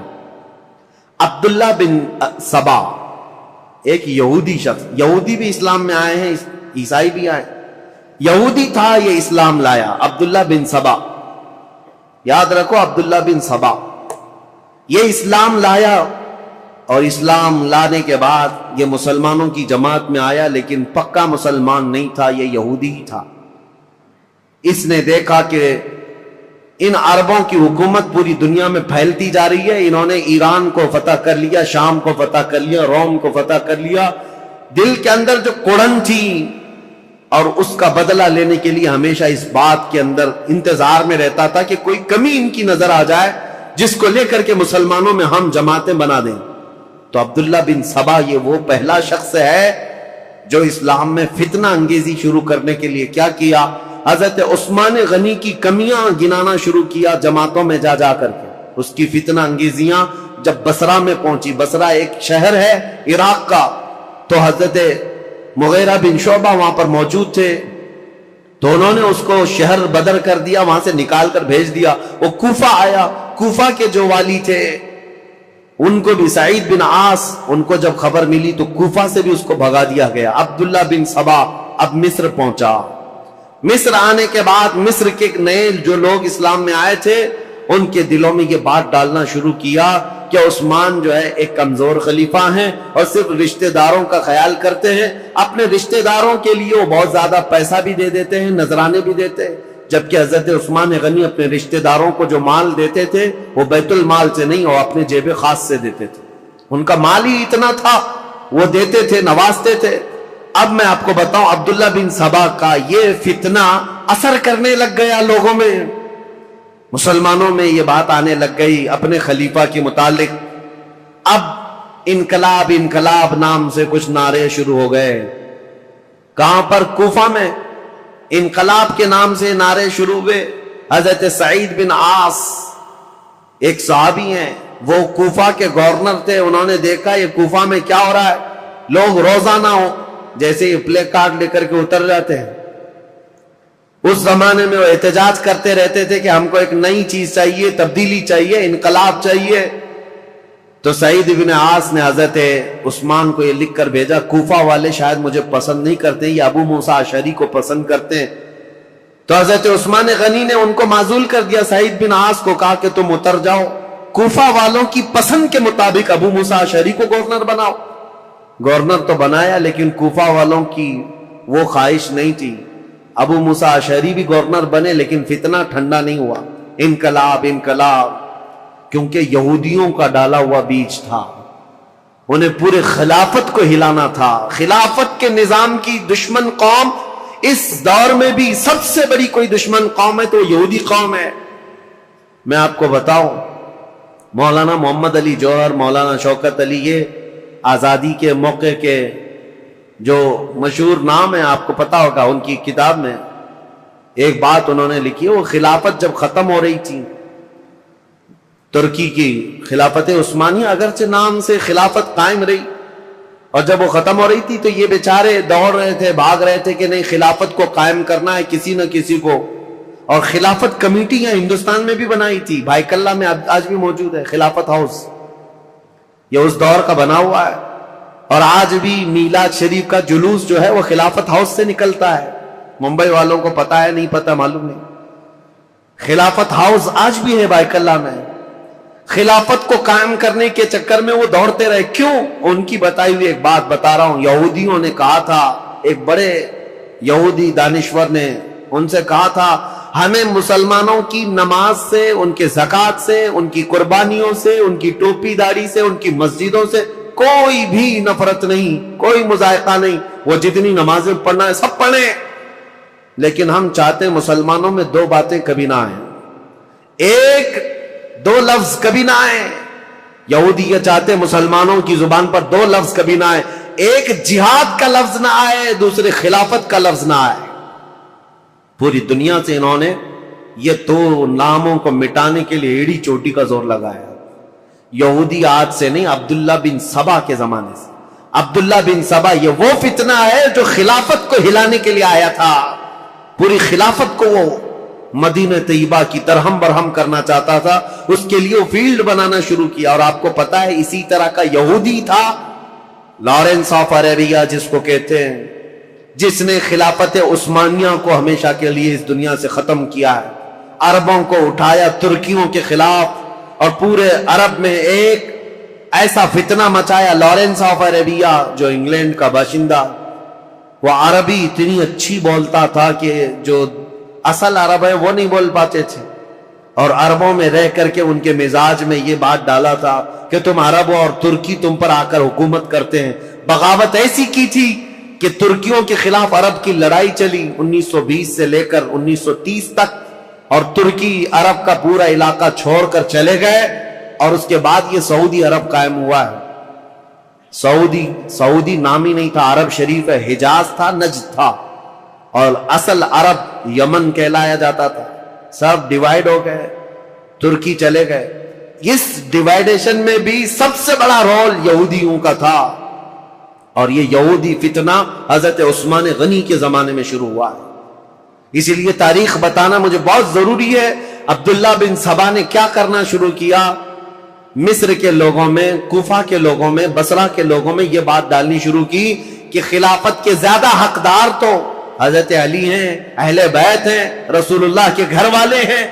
اہل بیت کی محبت کے نام پر وہ ایک ایسا فتنہ لوگوں میں شروع کیا، جبکہ اسے نہ اہل بیت سے محبت تھی نہ صحابہ سے محبت تھی. وہ تو اسلام لایا ہی تھا بظاہر دکھانے کے لیے، اصلی وہ تو یہودی تھا. لیکن اس کو کہتے ہیں سبائی فتنہ. عبداللہ بن سبا ہے تو سبائی فتنہ. اس سبائی فتنے کا اثر تو اس زمانے کے بڑے بڑے مسلمانوں میں ہو گیا تھا، تابعین میں. کچھ صحابہ بھی سوچنے لگ گئے تھے کیا ہو رہا ہے، ایسے حالات پیدا کر دیا. اب سنی حضرت عثمان غنی رضی اللہ تعالیٰ عنہ کے دور کا آخری حصہ تھا. فتوحات اسلامیہ 6 سال تک تو چلتی رہی، لیکن آخری جو 6 سال ہیں وہ فتنوں میں ہی گئے. ایسے فتنے ایسے فتنے کہ کبھی انقلاب کے نام پر وہاں جماعت کھڑی ہو رہی، کبھی انقلاب کے نام پر یہاں، اور حتیٰ کہ یہ لوگ مطالبہ کرنا بھی شروع کر دیے کہ عثمان بن عفان کو کرسی سے ہٹایا جائے. لیکن مدینے میں جو صحابہ تھے وہ اس کے سخت خلاف تھے، کسی کو آواز اٹھانے نہیں دیتے تھے. مدینے میں جو صحابہ اکابر صحابہ تھے وہ جانتے تھے خلافت کو ہلانے کا مطلب ہے پورے خطہ اسلام کو ہلا دینا. پھر جو علاقے مسلمانوں کے زیر نگیں آئے ہیں وہ سب کے سب پھر واپس چلے جائیں گے.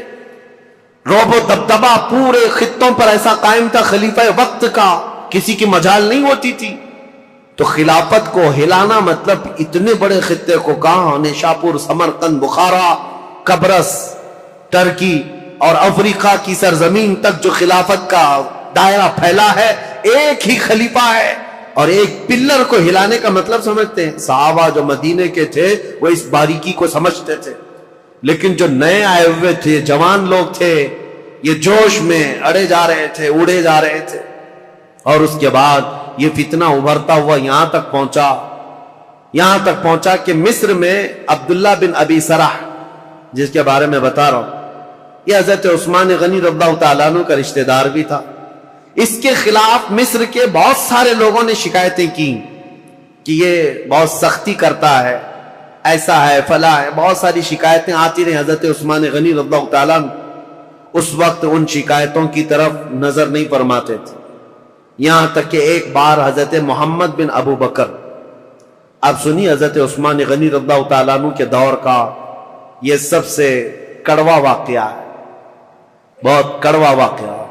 لوگ سنتے ہیں کربلا کی شہادت اور کربلا میں ہونے والے حالات، لیکن حضرت عثمان غنی کے آخری دور کا یہ واقعہ بہت ہی دردناک ہے. حضرت محمد بن ابو بکر جو صدیق اکبر کے بیٹے ہیں، یہ اور کئی صحابہ آئے مدینہ طیبہ میں. عبداللہ بن ابی سرح نے کیا کیا تھا؟ جتنے لوگ حضرت عثمان غنی کے پاس اس کی شکایت لے کر گئے تھے، حضرت عثمان غنی نے ڈانٹ ڈپٹ لگائی تھی ایک خط میں عبداللہ بن ابی سرح کو کہ تو اس طرح سے کر رہا ہے، توبہ کر، باز آ جا، لوگوں کے حقوق پر دست درازی نہ کر. یہ سب جو ڈانٹ لگائی تھی عبداللہ بن ابی سرح نے کیا کیا؟ جتنے لوگ مدینے گئے تھے سب کا قتل کروا دیا. جو حضرت عثمان غنی کے پاس شکایت لے کر کے گئے تھے، واپس آنے کے بعد ان کا قتل کروا دیا. بڑا معاملہ تھا. اس معاملے کو لے کر صحابہ آئے مسجد نبوی شریف میں. صحابہ کے درمیان یہ باتیں ہونے لگی کہ اس عبداللہ بن ابی سرح کا کیا کیا جائے. تو حضرت علی کے پاس یہ بات آئی تو حضرت علی نے کہا بالکل یہ قتل کا قصاص کا مقدمہ لے کر کے آئے ہیں. عبداللہ بن ابی سرح کو صرف معزول نہیں، اس کو قتل کرنا چاہیے. اتنے لوگوں کا قتل کیسے کیا؟ صرف شکایت کرنے کی بنیاد پر. اور دیگر صحابہ جو بڑے بڑے صحابہ تھے، حضرت طلحہ، حضرت زبیر، یہ بہت سختی کے ساتھ حضرت عثمان سے بات کرنے لگے. حضرت سعد بن ابی وقاص گئے، انہوں نے بھی، حضرت عمرو بن عاص نے بھی، یہ بڑے اکابر صحابہ تھے، حضرت عثمان سے مطالبہ کرنے لگے کہ اتنے لوگوں کے قاتل کو آپ مصر کا گورنر کیسے بنا سکتے ہیں؟ حضرت عثمان غنی نے سب کی بات سنی اور آپ کے اوپر یہ بار بار دباؤ ڈالا جاتا تھا، وہ آپ کا رشتہ دار ہے، اس کی وجہ سے آپ اسے معزول نہیں کرتے، بنو امیہ کا ہے اس لیے آپ اس کے گورنری سے نہیں ہٹاتے. حضرت عثمان غنی نے کہا سارے صحابہ کے اوپر میں چھوڑ دیتا ہوں، آپ جس کو مناسب سمجھے اس کو گورنر بنائیں، میں خط لکھ دیتا ہوں. تو جو صحابہ تھے انہوں نے حضرت محمد بن ابو بکر کو کہا کہ ان کو نیا گورنر بنایا جائے اور عبداللہ بن ابی سرح کو مصر کی گورنری سے ہٹا دیا جائے. حضرت عثمان غنی نے لیٹر دے دیا، کہا کہ جاؤ عبداللہ بن ابی سرح کو ابھی کے ابھی معزول کر دینا اور اسے ادھر بھیج دینا، اور آپ آج سے مصر کے والی اور گورنر بن جائیں. حضرت محمد بن ابو بکر جب جانے لگے تو انصار اور مہاجرین صحابہ کی ایک جماعت بھی آپ کے ساتھ جا رہی تھی کہ مصر کے حالات دیکھیں یہ امپلیمنٹ ہوتا ہے یا نہیں، اور مصر کے لوگوں کو سمجھائیں جو ابھی ابھی انقلاب نام سے اٹھے ہوئے ہیں. جن کو بلوائی کہتے ہیں وہ کسی کے سمجھ میں بھی نہیں آتا. آج تک یہ ایجپشن ویسے ہی ہیں, ان کی کھوپڑی ہٹی رہتی ہے. یہ فرعونوں کے دور کے لوگ ہیں, فرعون ان کو ڈنڈے سے سیدھا کرتا رہا ہے. آج تک ایسی سخت قسم کی طبیعت رکھنے والے لوگ ہیں. ان کو سمجھانے کے لیے انصار اور مہاجرین صحابہ کی ایک پوری جماعت گئی. آپ سنیے ہوا کیا. حضرت عثمان غنی رضی اللہ تعالیٰ عنہ کے گھر میں پلتا تھا مروان بن حکم نام سے. یہ مروان بنو امیہ کا ایک شخص ہے, حضرت عثمان غنی کے خاندان میں, رشتہ دار میں, لیکن صحیح آدمی نہیں تھا, عیاش طبیعت کا. مروان بن حکم حضرت عثمان غنی کے گھر پر رہتا تھا. یہ صحیح آدمی نہیں تھا, یہ ذہن میں رکھ لیں آپ. اس نے کیا حرکت کی, کتنی بڑی حرکت کی, پوری تاریخ میں یہ چیز موجود ہے. ایک طرف عبداللہ بن سبا نے فتنہ مچا دیا تھا پوری جگہ پر, لوگوں میں ورغلا دیا تھا اور نئی جماعت پیدا کرنے کے فراق میں تھا. اور اس کے بعد ادھر مروان بن حکم اور بنو امیہ کی کچھ حرکتیں ایسی, ادھر عبداللہ بن سرا مصر میں فتنہ, قتل کر دیا. حضرت عثمان غنی کے خاندان پر بڑے الزامات آ رہے تھے, لیکن صحابہ جانتے تھے عثمان بن عفان کی طہارت کیا ہے, ان کی پاکیزگی کیا ہے, ان کے اخلاق کیا ہے. اسی لیے پہلے میں نے ان کی فضیلتیں آپ کے سامنے رکھی تاکہ کسی کے ذہن میں یہ بات نہ آنے پائے حضرت عثمان غنی کیا ایسا کرتے تھے ویسا کرتے تھے. پہلے سب سے پہلے میں نے آپ کو ان کے فضائل سنائے, کسی ذہن میں شک و شبہ بھی نہ آئے. وہ رسول اللہ کے داماد ہیں, میرے آقا کے انتخاب ہیں, سابقون الاولون میں سے ہیں. حضور نے ان کے متعلق فرمایا عثمان کو اب اس کے بعد کوئی عمل نقصان نہیں پہنچا سکتا. بہرحال حضرت محمد بن ابو بکر جا رہے ہیں, کہاں؟ مصر جا رہے ہیں گورنری لینے کے لیے, اور انصار مہاجری صحابہ کے ساتھ جا رہے ہیں. ابھی 2-3 منزلیں طے کیے ہوئے تھے کہ ایک حبشی غلام کو اونٹنی پر بہت تیز رفتار دوڑتے ہوئے انہوں نے دیکھا. یہ انصار مہاجرین صحابہ کی جماعت دیکھا اور مشکوک لگ رہا تھا, یا تو وہ کسی کا قاصد تھا یا تو کسی کا بھاگا ہوا غلام تھا. صحابہ نے اسے پکڑ لیا, پوچھا کہاں جا رہے ہو؟ کہا خلیفہ اسلام امیر المومنین عثمان ابن عفان کا پیغام لے کر میں مصر کے گورنر کے پاس جا رہا ہوں. جو صحابہ تھے انہوں نے کہا مصر کے جو گورنر ہیں وہ یہاں ہیں, محمد بن ابو بکر, بات کرو کیا ہے. کہا نہیں, ان کے متعلق نہیں ہے وہ پیغام, ان کے متعلق نہیں ہے, یہ گورنر نہیں ہے. وہ پھر بھاگنے لگا تو اس کی تلاشی لی گئی, اس کے پاس کچھ نہیں ملا. اس کی ساری چیزیں تلاشی لی گئی, کچھ نہیں ملا. اور وہ تھوڑا آگے گیا تھا, حضرت محمد بن ابو بکر کو شک ہوا کہ کچھ تو ہے, یہ اس قدر مشکوک انداز میں کیوں جا رہا ہے. اس کو پھر سے پکڑا, اس کے پانی کا جو مشکیزہ تھا وہ بالکل سوکھا تھا, اس کو ہلایا تو اس کے اندر کوئی چیز تھی, اس کو پھاڑ دیا تو دیکھا ایک خط تھا مہر لگا ہوا. اور پہلے جو خط ہوتے تھے اس کو ڈامر جیسی ایک چیز آتی تھی, وہ لگا کر کے سیل بند کر دیا جاتا تھا, کوئی نہیں کھول سکتا. اور یہ سیل بند خلیفہ کا لیٹر ہوا کرتا. حضرت محمد بن ابو بکر وہ خط لے کر کے آئے, اور سارے صحابہ کی جماعت تھی, انصار اور مہاجرین کی, جو ابھی مصر جا رہے تھے. ان کے بیچ میں وہ خط لا کر کے کہا کہ کیا میں اس کو کھول کر کے پڑھوں؟ سبوں نے کہا کھول کر کے پڑھو. حضرت عثمان غنی سے ملاقات کیے ہوئے ابھی 1-2 دن ہوئے اور اتنی جلدی کوئی پیغام آیا. کھول کر کے جب خط پڑھا اس میں لکھا ہوا تھا عبداللہ بن ابی سرح کے نام, خلیفہ اسلام امیر المومنین عثمان بن عفان کی طرف سے خط ہے کہ اے عبداللہ بن ابی سرح, جیسے ہی محمد بن ابو بکر مصر آئے تو اسے قتل کر دینا, اور جو لوگ تیری شکایت لے کر کے آئے تھے ان کو کسی ہیلے بہانے سے مار دینا, ختم کر دینا. اور مدینے سے ایک جماعت جا رہی ہے, ان کو ادھر ادھر منتشر کر دینا, اور تم اپنی گورنری پر برقرار رہنا. فقط سلام کے بعد حضرت عثمان بن عفان کی مہر لگی ہوئی. یہ کتنا بڑا واقعہ ہے, حضرت عثمان غنی کی مہر لگی ہوئی ہے. اب ظاہر سی بات ہے اس جگہ جو بھی ہوگا وہ آپے سے باہر ہوگا. حضرت محمد بن ابو بکر انہوں نے دیکھا یہ لیٹر میرے قتل کا, ایک طرف خلیفہ نے مجھے گورنر بنا کر بھیجا, دوسری طرف عبداللہ بن ابی سرح اپنے رشتہ دار کو یہ لکھ کر بھیج رہے ہیں کہ میں جیسے آؤں گا قتل کر دیا جائے مجھے. وہ آپے سے باہر تھے. سارے صحابہ انصار مہاجرین وہ سب برہم ہو گئے سخت نالاؤں. یہ جماعت واپس لوٹ آئی مدینے. مدینے آئے. مدینے آنے کے بعد سیدھے مسجد نبوی شریف میں آئے. حضرت علی ابن ابی طالب کرم اللہ وجہہ الکریم، حضرت طلحہ، حضرت زبیر، حضرت عبد الرحمن، بڑے بڑے صحابہ موجود تھے. ان سب صحابہ کے پاس لا کر یہ خط رکھا گیا کہ اس خط میں ایسے ایسے معاملات لکھے گئے ہیں.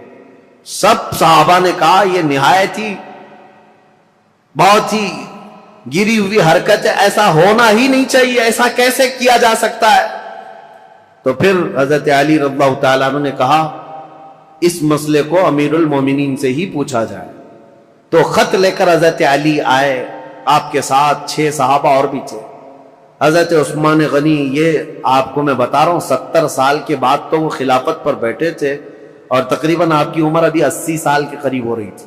اس وقت آپ تو مکمل عبادت میں لگے رہتے تھے.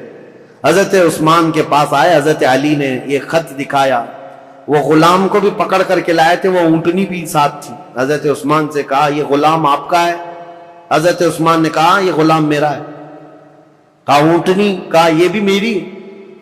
اس کے بعد مہر دکھائی، کہا یہ آپ کی مہر ہے؟ کہا میری مہر ہے. کہا یہ خط پڑھ کر کے سنا، یہ خط کیا ہے؟ حضرت عثمان غنی نے خط سنا. اس کے بعد کہا اللہ رب العزت کی وحدانیت کی قسم، ان میں سے ایک حرف بھی میرا لکھا ہوا نہیں ہے، میں اس سے بری ہوں. حضرت علی فوراً اٹھ گئے. کہا صحابہ سے آج تک ہم نے عثمان کو قسم کھاتے ہوئے نہیں سنا تھا. ان کی پاکیزگی، ان کی طہارت ایسی تھی کہ ان کو قسم کھانے کی ضرورت نہیں پیش آئی. تو کہا کہ عثمان بن عفان اگر حلف اٹھا چکے، قسم کھا چکے ہیں، تو یہ خط ان کا ہو ہی نہیں سکتا. حضرت طلحہ، حضرت زبیر تھے، انہوں نے کہا ٹھیک ہے ہم نے تسلیم کر لیا، داماد رسول امیر المومنین سے آج تک ہم نے جھوٹ سنا نہیں ہے، آپ اس پر بھی جھوٹ نہیں بول رہے ہیں، لیکن مسئلہ یہ ہے کہ یہ تو معلوم کریں کہ یہ ہے کس کا. اس خط نے پورا فتنہ مچا دیا ہے. محمد بن ابو بکر ماننے کو تیار نہیں ہے. اب یہ خبر مصر بھی پہنچ گئی اور مصر کے جو بلوائی تھے عبداللہ بن ابی سرح سے جو پریشان تھے، وہ سب کی سب جماعت بنا کر مدینے آ گئے، مدینے میں داخل ہو گئے. حضرت طلحہ اور حضرت زبیر نے جب تحقیقات کی تو پتہ چلا حضرت عثمان کے گھر میں رہنے والا مروان، یہ اس کی حرکت تھی. اس نے حضرت عثمان غنی کی مہر چرائی تھی اور خط چرا کر کے اس پر لکھا اور حضرت عثمان کی مہر لگائی. ان کی اونٹنی لیا، ان کا غلام بھیجا اور اس کو یہ کہہ کر بھیجا امیر المومنین کا حکم ہے مصر کے گورنر لے جاؤ. لیکن بیچ میں پکڑا گیا اور راز فاش ہو گیا. جیسے ہی پتا چلا مروان چھپ گیا. اب مسئلہ یہ تھا کہ حضرت طلحہ، حضرت زبیر اور بڑے صحابہ نے کہا عثمان ابن عفان سے، کہا اس نے اتنی بڑی حرکت کی ہے لہذا مروان کو آپ ہمارے حوالے کر دیں. حضرت عثمان رشتہ داروں کے لیے بڑے نرم بھی تھے. آپ کو پتا تھا اگر مروان کو ان کے حوالے کیا جائے تو قتل ہو جائے گا، مار دیا جائے گا. حضرت عثمان غنی نے مروان کو ان کے حوالے نہیں کیا. بس یہی بات تھی جو بہت بڑا فتنہ لاحق ہو گیا. حضرت علی کرم اللہ وجہہ الکریم نے بھی سارے صحابہ سے کہا حضرت عثمان غنی اگر مروان کو آپ کے حوالے نہیں کرنا چاہتے تو سب کے سب چلے جائیں، اس لیے کہ سزا دینے کا حق خلیفہ وقت کو ہے. عثمان ابن عفان سزا دیں گے. حضرت علی اس میں حق بجانب تھے. لیکن حضرت علی کرم اللہ وجہہ الکریم نے بھی حضرت عثمان غنی سے کہا تھا کہ اس مسئلے کو جتنی جلدی آپ فرو کریں گے، ٹھنڈا کریں گے، اتنی جلدی ہم سب کے لیے امان ہے، ورنہ فتنہ بہت بڑھ چکا ہے. اب حضرت عثمان غنی رضی اللہ تعالیٰ عنہ سے جب صحابہ نکل گئے تو یہ مصر کے جتنے بلوائی تھے یہ سب کے سب حضرت عثمان غنی کے گھر کے اطراف محاصرہ کر لیے. اور حضرت عثمان غنی کے گھر کے اطراف کیوں کھڑے تھے صحابہ پوچھتے تو یہ کہتے مروان ان کے گھر میں چھپا ہوا ہے، جب بھی نکلے گا ہم اسے ماریں گے، ہم خلیفہ وقت کے خلاف نہیں ہیں، مروان کو ہمارے حوالے کرے. حالانکہ مروان کب کے ان کے گھر سے بھاگ کر ملک شام جا چکا تھا، حضرت عثمان کے گھر میں تھا بھی نہیں. لیکن یہ بلوائی اسی انتظار میں کہ مروان گھر کے اندر ہے، محاصرہ کر کے رکھا. کتنے دن؟ 40 دن تک چلاتا ہے محاصرہ. اور حضرت عثمان غنی پر ایک دانہ پانی بھی اندر جانے نہیں دیتے تھے. سیدہ ام المومنین حضرت حفصہ حضور کی زوجہ ہے، وہ پانی کا مشکیزہ لے کر حضرت عثمان غنی کے پاس جا رہی تھیں پانی پلانے کے لیے. ان کے خچر پر جو مشکیزہ رکھا تھا ان بلوائیوں نے تیر مار مار کر کے مشکیزہ پھوڑ دیا اور پورا پانی بہا دیا. ام المومنین کو تک حضرت عثمان کے گھر جانے نہیں دیا، حضرت عائشہ صدیقہ کو تک جانے نہیں دیا. یہ نئے آئے ہوئے لوگ تھے اسلام میں سب، یہ بلوائی. ایک دن حضرت عثمان غنی چھت پر کھڑے ہوئے اور پوچھا لوگوں سے، کیا ہے لوگوں، کیا تم میں علی بن ابی طالب ہیں؟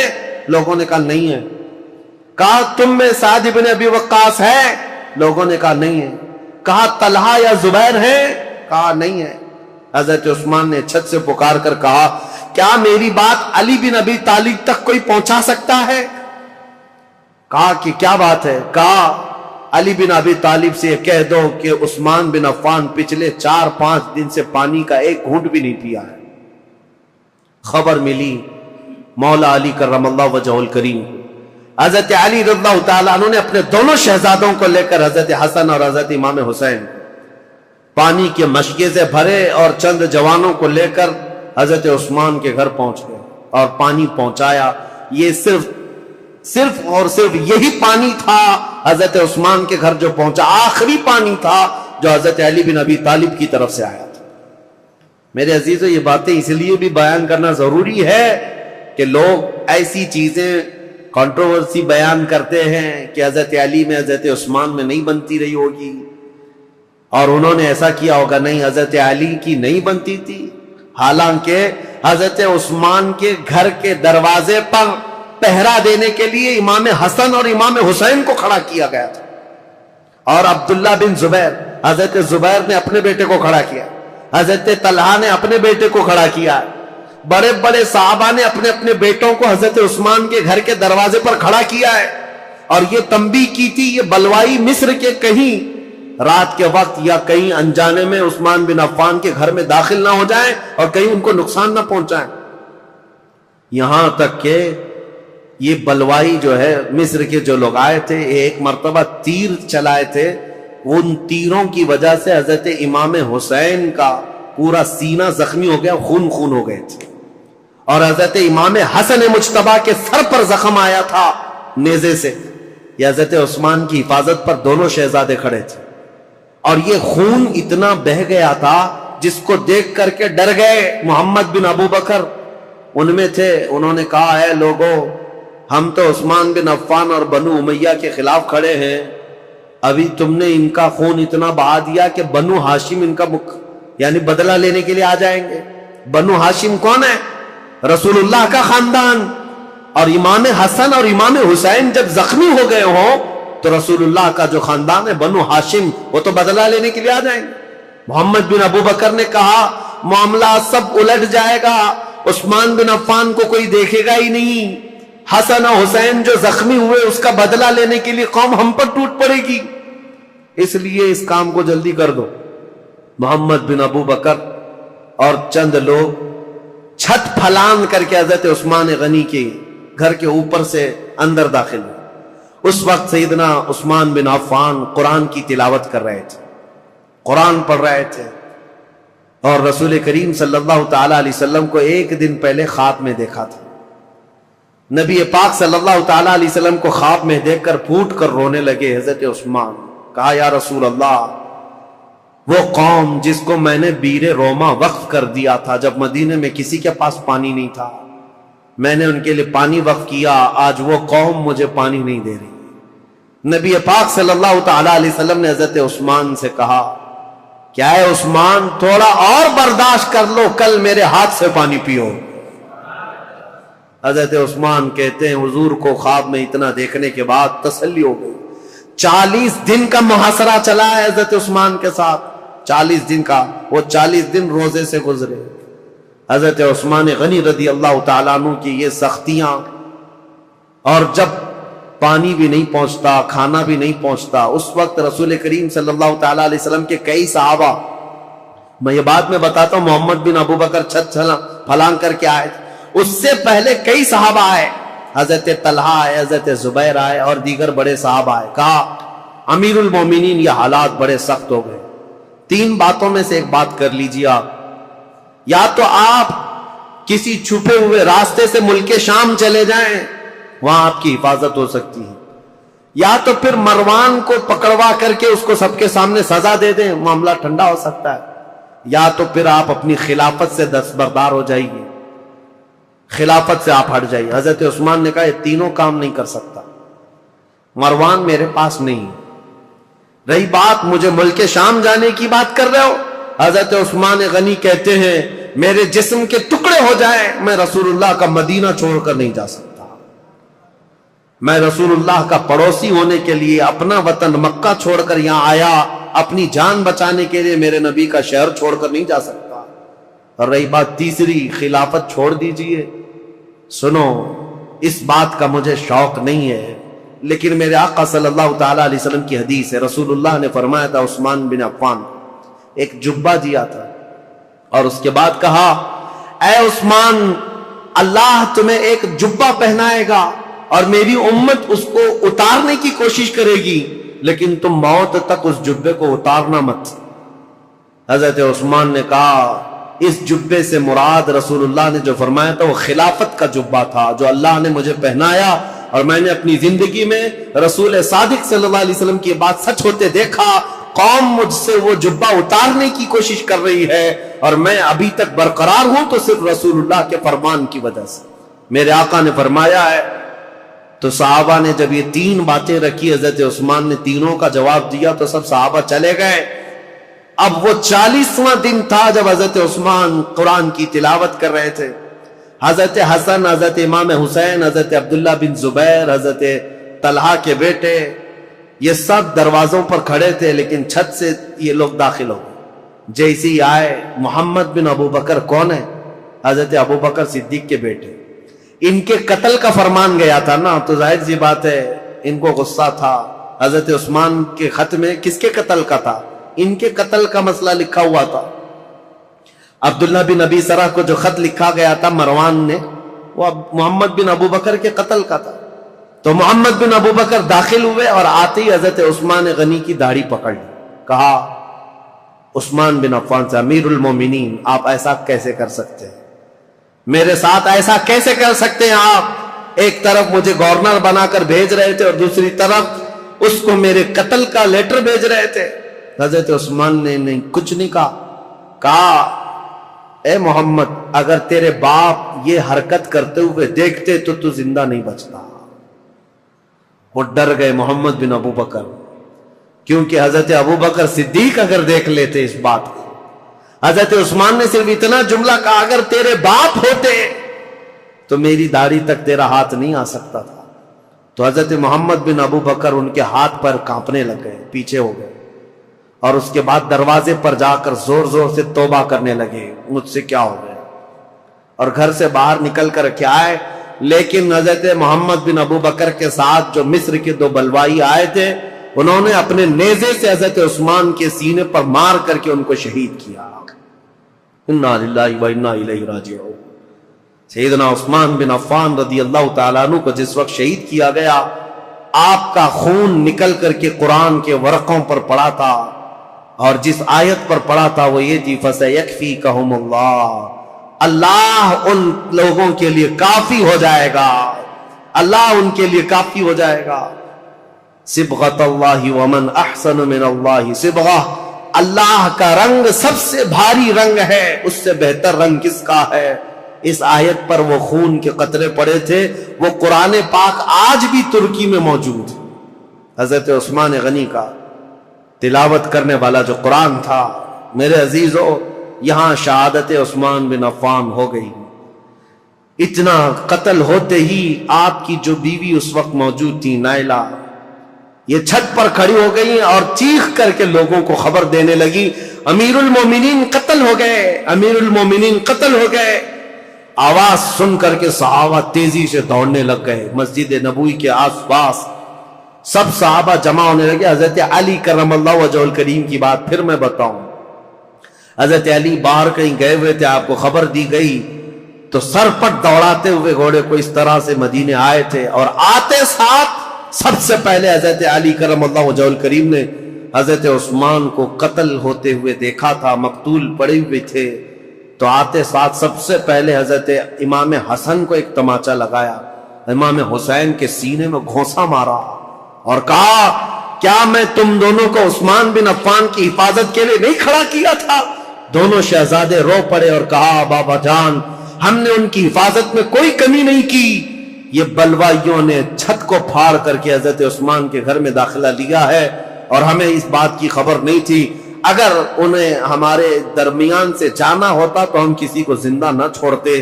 حضرت علی کرم اللہ وجہ الکریم سے دوسرے صحابہ نے کہا آپ اپنے شہزادوں کا مواخذہ نہ کریں، اس لیے کہ یہ سارے اپنی حفاظت کے کام مکمل کما حق ادا کرتے رہے۔ اس کے بعد حضرت محمد بن ابو بکر کو طلب کیا حضرت علی نے، حضرت علی جلال میں تھے، پوچھا محمد بن ابو بکر کہاں ہے، بلایا اور ان کو پکڑ کر کے لائے اور کہا کیسے تم داخل ہوئے؟ کہا یہ میری غلطی تھی، چھت کے اوپر سے میں داخل ہوا۔ کہا تم قاتل ہو عثمان بن عفان کے؟ کہا اللہ کی قسم میں عثمان بن عفان کا قاتل نہیں ہوں، میں بالکل انہیں قتل نہیں کیا۔ جیسے ہی میرے ہاتھ ان کی داڑھی تک گیا انہوں نے میرے باپ کا نام یاد کیا اور مجھے غیرت ایسی آئی کہ میں کھڑا نہ ہو سکا اور ان کے دروازے پر کھڑے ہو کر کے میں نے سچی توبہ کی ہے۔ حضرت علی کرم اللہ وجہ الکریم نے ان کی باتیں سنی، اتنے پر کافی نہیں، ان کا ہاتھ پکڑ کر گھر میں لے گئے اور امیر المومنین عثمان بن عفان کی جو اہلیہ تھی ان کو طلب کیا، جو زوجہ تھی وہ گھر میں اندر تھی، بلایا اور کہا کیا عثمان بن عفان کے قاتل یہ ہیں؟ ان کی زوجہ نے کہا نہیں، یہ گھر میں اندر آتے ہوئے تو ان کو میں نے دیکھا ہے اور انہوں نے قتل نہیں کیا، یہ جتنی باتیں کہہ رہے ہیں وہ سچ ہے، انہوں نے داڑھی بھی پکڑی تھی، میرے شوہر نے ان سے کہا بھی تھا ابو بکر ہوتے تو یہ نہیں ہوتا، تو یہ چھوڑ کر چلے گئے تھے، یہاں تک کہ حالات کی میں شاہد ہوں کہ یہ چھوڑ کر گھر سے نکل گئے تھے، لیکن ان کے ساتھ دو لوگ آئے تھے مصر کے رہنے والے لوگ، میں انہیں جانتی نہیں، انہیں پہچانتی نہیں، ان دونوں نے قتل کیا ہوگا، ان کے علاوہ کوئی وہاں عینی گواہ نہیں تھا، عینی شاہد نہیں تھا، آئی وٹنس نہیں تھا حضرت عثمان غنی کو قتل ہوتے ہوئے دیکھا ہو کسی نے۔ حضرت علی کرم اللہ وجہ الکریم باہر آئے، یہ اسلام میں پیدا ہونے والا سب سے پہلا فتنہ تھا۔ حضرت سعد بن ابی وقاص نے کہا اسلام کا دروازہ فتنوں کے لیے کھول دیا گیا ہے، عثمان بن عفان کے قتل کے ساتھ اب یہ دروازہ قیامت تک نہیں بند ہو سکتا۔ فتنوں کا دور جو شروع ہوا ان کے قتل کے ساتھ آج تک چل رہا ہے، اور میں نے عبداللہ بن سبا کا جو نام لیا تھا وہ اس لیے کہ اس نے مولا علی کرم اللہ وجہ الکریم کی حمایت میں ایک جماعت پیدا کی اور لوگوں کو اکسایا، ورغلایا، اور ایک ایسی جماعت پیدا کی جن کو رافضی کہتے ہیں، غلو کرتے ہیں، وہ صحابہ کو گالیاں دینے لگے، عثمان بن عفان کو گالیاں دینے لگے، اور حضرت علی، حضرت حسنین کریمین کی شان میں غلو کرنے لگ گئے اور گڑ گڑ کر کے نئی نئی حدیثیں بنانے لگ گئے۔ یہ فرقہ جو پیدا ہوا اسلام میں یہ عبداللہ بن سبا کا ڈالا ہوا بیج تھا، اور آج بھی اہل تشیع جو شیعہ حضرات وہ عبداللہ بن سبا کو برا بلا نہیں کہتے، بلکہ اس کا تو بہت بڑا مزار بنایا ہوا، وہ فتین شخص کا بہت بڑا مزار بنایا اور اس کا احترام کرتے ہیں، اس کو برا بلا کہنے بھی نہیں دیتے۔ لیکن تاریخ کی سچائیاں یہ ہے، اسلام میں سب سے پہلے یہ فتنہ لانے والا، مسلمانوں کو بھڑکانے والا، خلیفہ وقت کے خلاف اکسانے والا عبداللہ بن سبا تھا، اور اس کے فتنے کا اثر یہاں تک پہنچا کہ حضرت عثمان بن عفان کا قتل ہو گیا، حضرت عثمان شہید ہو گئے۔ اللہ اکبر، 12 سالہ یہ خلافت کا دور ختم ہوتے ہی اسلام کی ان سرحدوں میں اور ان زمینوں میں ایسا اندھیرا چھا گیا، ایسا اندھیرا چھا گیا کہ اس کے بعد پھر یہ خلافت کا دور جو آگے بڑھا، زیادہ دن تک نہیں، مولا علی کرم اللہ وجہ الکریم کا دور آیا، اور اس کے بعد خلافت راشدہ ختم ہو گئی۔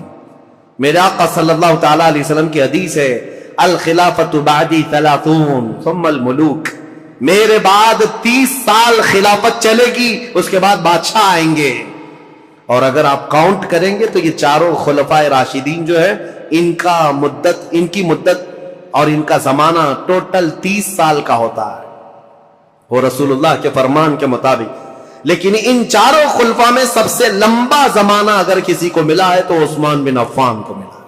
حضرت عثمان غنی رضی اللہ تعالیٰ عنہ کی عمر مبارک ان کے انتقال کے وقت بعض روایتوں میں 82 ہے، بعض میں 80 ہے، بعض میں 79 ہے، بہرحال، اور ایک روایت تو 90 سال کی ملتی ہے کہ آپ کے انتقال کے وقت آپ کی عمر 90 سال کے قریب تھی۔ لمبی عمر بھی پائی اور خلافت کا دور بھی لمبا چلا۔ رسول پاک صلی اللہ تعالیٰ علیہ وسلم نے ان کو اپنی ایک انگوٹھی دی تھی اور کہا تھا کہ اس کو سنبھالے رکھنا، اور اس انگوٹھی کی آپ بہت حفاظت کرتے تھے، اور حضور نے فرمایا تھا جس دن تم سے یہ انگوٹھی ضائع ہو جائے گی فتنوں کا دروازہ ایسے کھلے گا کہ قیامت تک کوئی اس کو بند نہیں کر سکے گا۔ حضرت عثمان غنی کی خلافت کے 6 سال ہوئے تھے۔ مسجد قباء جہاں ہے آج، وہاں ایک کنواں تھا۔ حضور صلی اللہ علیہ وسلم اکثر وہاں جب تشریف لے جایا کرتے اپنے پیر اس کنویں میں چھوڑ کر بیٹھتے تھے عصر کے بعد، اور صدیق اکبر حضرت عمر کے زمانے میں بھی یہ سنت چلی آ رہی تھی۔ حضرت عثمان کو بھی یہ پسند تھا حضور کی اداؤں کا۔ جب آپ کا دور تھا وہ بھی اس کنویں کے پاس جاتے تھے اور اس میں پیر لٹکائے بیٹھتے تھے۔ ایک بار اس کنویں کے پاس بیٹھے تھے، ہاتھ میں کچھ حرکت کیا، انگوٹھی نکل کر کے اس کنویں میں گر گئی۔ آپ کی خلافت کے 6 سال ہوئے تھے، اسی وقت یہ واقعہ پیش آیا۔ اس انگوٹھی کو تلاش کرنے کے لیے پورے کنویں کا پانی خالی کروا دیا، ریت بھی چھنوا دیا، لیکن اس انگوٹھی کو نہ ملنا تھا، نہ ملی۔ حضرت عثمان نے کہا یہ میرے آقا صلی اللہ علیہ وسلم کی بشارت تھی۔ اس کے بعد جو فتنے اٹھے، ایسے اٹھے تھے کہ ایک جہجہ غفاری نام کا شخص حضرت عثمان غنی منبر پر کھڑے تھے، مسجد نبوی کے خطبہ دے رہے تھے، اور ان کا عصا تھا ہاتھ میں۔ وہ جہجہ غفاری بیچ خطبے کے دوران کھڑا ہوا، حضرت عثمان غنی کو برا بھلا کہتے ہوئے ان کے ہاتھ سے لکڑی چھین لیا اور گھٹنے پر رکھ کر کے ان کے عصا کو توڑ دیا تھا۔ سامنے اس طرح کی حرکت کرنے کی کسی کی مجال نہیں تھی، لیکن حضرت عثمان غنی کی نرم مزاجی کا لوگوں نے فائدہ اٹھایا۔ حضرت عثمان غنی نے کچھ نہیں کہا، منبر سے اتر آئے، کہا اللہ میرے معاملے کے لیے کافی ہے۔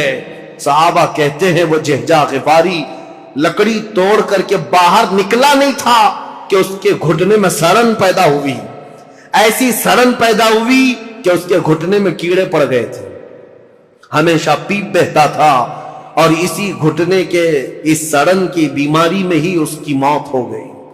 اور پھر یہ بھی روایت موجود ہے جتنے بلوائی آئے تھے حضرت عثمان غنی کے قتل کے لیے، وہ سب کے سب وہاں سے قتل کر کے جانے کے بعد جب یہ معاملہ ختم ہوا، حضرت عثمان غنی کی تدفین ہو گئی، جا رہے تھے، جاتے ہی راستے میں اکثر کے دماغ پورے پاگل ہو گئے، دیوانے ہو گئے، اور اسی پاگل پن میں وہ اپنے سروں کو ٹکراتے ہوئے مر گئے۔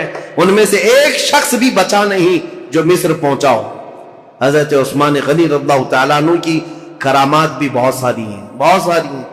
سیدنا عثمان بن عفان رضی اللہ تعالیٰ عنہ یقیناً محبوب خدا تھے، محبوب مصطفیٰ تھے، ان کے بارے میں کوئی بھی کلام نہ کرنے پائے۔ عزیزان گرامی، آج کے دور کی بات میں آپ کے سامنے رکھ کر گفتگو کو سمیٹتا ہوں۔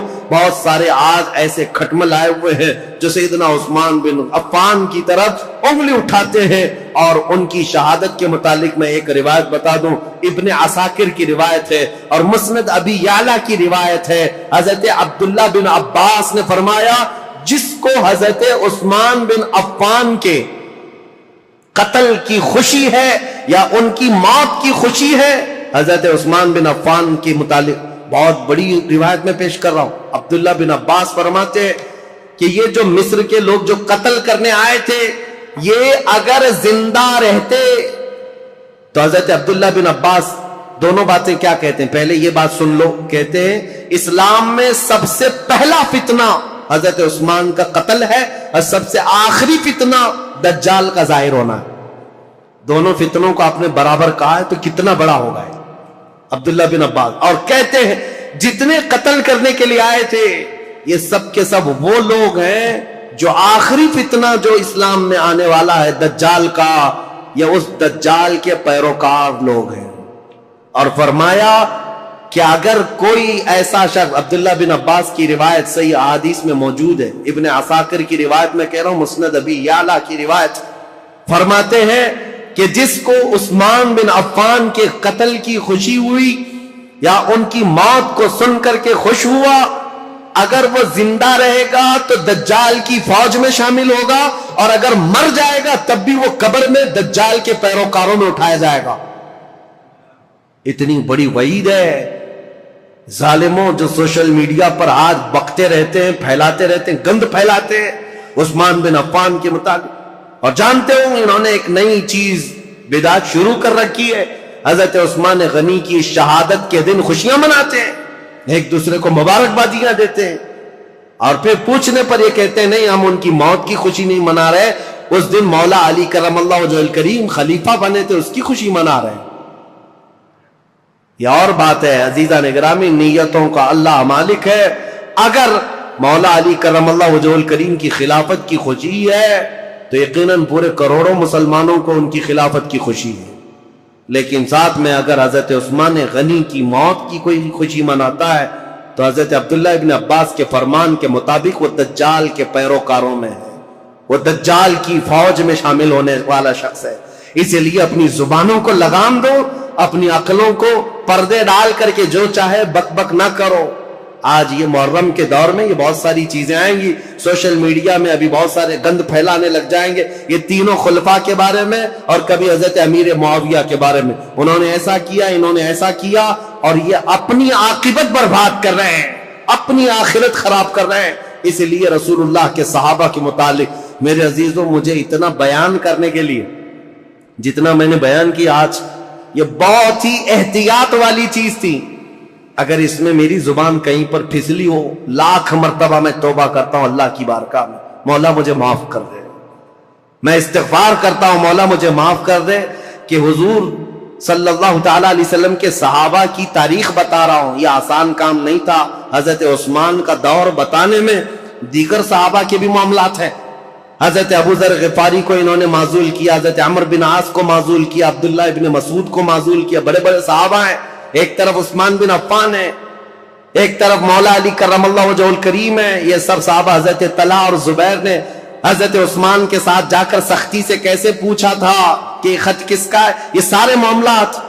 لیکن اے سنیوں، اس مجمع میں، اس پوری تقریر میں میں نے تو بھرپور یہ کوشش کی ہے کسی بھی صحابی کے مقام میں ذرا بھی فرق آنے نہ پائے۔ کیا آپ کو یہ محسوس ہوتا ہے کہ میں نے کسی کو ٹرول کیا ہے کسی صحابی کے درجے کو گھٹا کر؟ جہاں جس کے مقامات ہیں ہم نے تعظیماً عرض کرنے کی کوشش کی، اس کے باوجود بھی اگر زبان کہیں پھسلی ہے میں لاکھ مرتبہ توبہ کرتا ہوں مولا کی بارگاہ میں۔ کسی بھی صحابی رسول کے متعلق مولا ہماری زبان کھلنے سے پہلے ہمیں موت عطا فرما۔ ہم صحابی رسول کے متعلق وہی عقیدہ رکھتے ہیں جو امت کے کبار علماء، تابعین اور تمام اولیاء کاملین کا عقیدہ رہا ہے۔ صحابہ اکرام کے متعلق جو عقیدہ میرے غوث کا تھا، سیدنا عبد القادر جیلانی کا، ہم وہ عقیدہ رکھتے ہیں۔ انہوں نے یہ فرمایا تھا، صحابی کے درجے کی بات کرتے ہو، وہ صحابہ رسول اللہ کے جو جہاد میں گھوڑوں پر بیٹھ کر جاتے تھے، ان گھوڑوں کے ٹاپ کے نیچے سے جو دھول اڑتی تھی، غوث کا مقام وہاں تک بھی نہیں پہنچ سکتا۔ ہم ان صحابہ کے متعلق اس طرح ادب کی بات کرتے ہیں، لہذا سیدنا عثمان بن عفان کی بات آئے، کسی کی بھی بات ہے، ادب کا پہلو ہمیشہ ملحوظ رکھو، اس لیے کہ کچھ تحقیق کرنے والے بھی اب کیڑے آئے ہوئے ہیں، ریسرچ اسکالر نئے نئے، اور وہ اپنے آپ کو یہ کہتے ہیں ہم انجینئرنگ کرتے ہیں، ڈاکٹرائن کرتے ہیں، اور ان کو ایسا لگتا ہے کہ یہ فیصل بن کر کے بیٹھے ہوئے ہیں۔ کاش یہ حضرت عمر کے زمانے میں ہوتے تو ایک ہی کوڑے میں مر جاتے۔ صحابہ کرام کے بارے میں فیصلہ لینے کی تمہاری اوقات کیا ہے؟ تمہارا علم کتنا ہے؟ ارے تمہارا کوئی ڈھنگ کا استاد نہیں، گوگل سے پڑھے ہوئے لوگ، ان کا سارا کل ملا کر کے گوگل استاد ہے، اور سب دنیا جانتی ہے گوگل میپ کہاں کہاں لے جا کے چھوڑتا ہے، ویسے ان کو بھی گوگل چھوڑ دیتا ہے۔ اکثر جگہ گاڑی ایسی جگہ پھنستی ہے جہاں پیچھے بھی نہیں آ سکتے، آگے بھی نہیں آ سکتے۔ میں نے دیکھا ہے میرے عزیزو، اسی لیے سینہ بسینہ جو علم چلا ہے اس علم میں برکت ہے۔ آج نوجوانوں کی ایک بڑی تعداد انجینئروں کو، ڈاکٹروں کو، جو نئے نئے دین میں نئے نئے شوشے چھوڑ رہے ہیں، ان کو فالو کرتی اور کہتی ہے یہ تحقیقی بات کر رہے ہیں، فلی ریفرنس کے ساتھ بات کر رہے ہیں۔ ابھی آپ سرچ کریں میرے ساتھ ایک معاملہ پیش آیا تھا، ایک صاحب آئے بحث کرنے کے لیے آئے تھے، میں کمرے میں بیٹھا ہوا تھا، میرے سامنے بڑی کتابیں بھی رکھی ہوئی تھی، وہ آئے کہا کہ کچھ میں آپ سے سوالات کرتا ہوں، وہ اٹھ پٹانگ سوالات کر رہے تھے۔ میں نے کہا کہ ٹھیک ہے، جواب تو میں آپ کو دوں گا، آپ کو کس سے جواب دوں؟ یہ جو کتاب رکھی ہے بخاری شریف، اگر اس سے میں جواب دوں تو مانیں گے آپ؟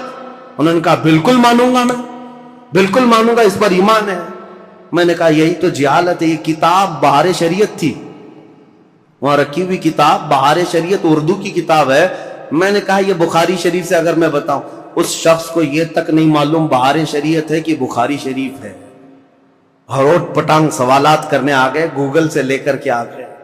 عزیزان گرامی وقار، مجھے یہ باتیں اس لیے عرض کرنی پڑ رہی ہے کہ اسی طرح اگر ہماری نسل ان کو فالو کرتی رہ گئی تو پھر یہ نہ جانے کس خطے میں ڈال کر تمہیں چلے جائیں گے، پتہ بھی نہیں۔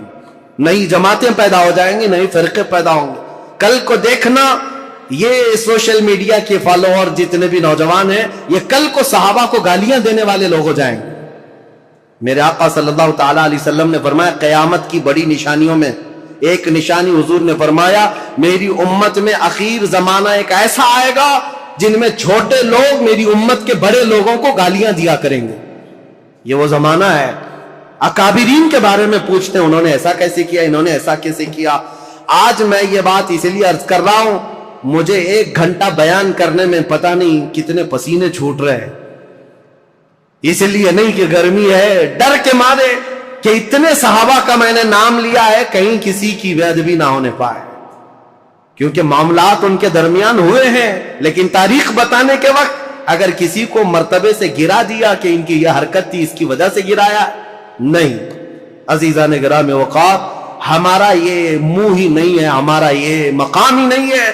صحابہ کرام رضوان اللہ تعالی علیہ مجمعین کے متعلق سوال کرنا بہت دور کی بات ہے۔ انہوں نے رسول اللہ کو جو 1 مرتبہ اپنی آنکھوں سے دیکھا ہے، پوری کائنات خرچ کر دو اس مقام تک کوئی نہیں پہنچ سکتا۔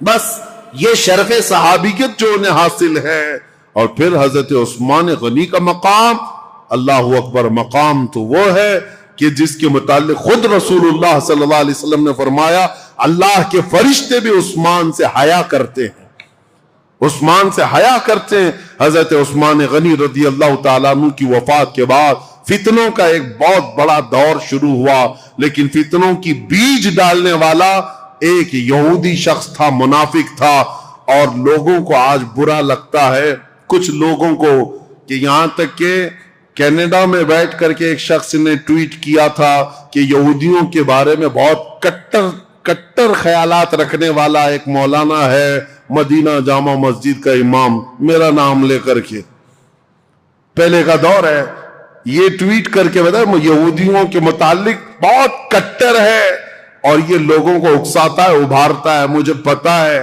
درد کہاں ہے، تکلیف کہاں ہے۔ آج لوگ اگر بولنا چھوڑ دیے ہیں تو میں اس بات سے کبھی بھی دامن تہی نہیں کروں گا، نہ ہی بولنا بند کروں گا، اس لیے کہ جس قوم پر اللہ نے لعنت فرمائی ہے اور میرے دین اسلام کو ٹکڑے کرنے میں اس قوم کی ہمیشہ سازش رہی ہے۔ جانتے ہو خلافت کے زمانے میں جتنے خلفاء ہیں سب کو اگر کسی سب سے بڑی چیز سے چیلنج تھا تو وہ رومیوں سے یا پھر ایرانیوں سے یا حبشیوں سے یا بربریوں سے یا مغل یا تاتاریوں سے نہیں، یہ یہودیوں کی دسیسہ کاری سے، یہ چوہوں سے بدتر قوم ہے، وائر کاٹتی ہے، جگہ جگہ جا کر کے چھپ کر کے، اندر گھروں میں جس طرح وائر کاٹتے ہیں۔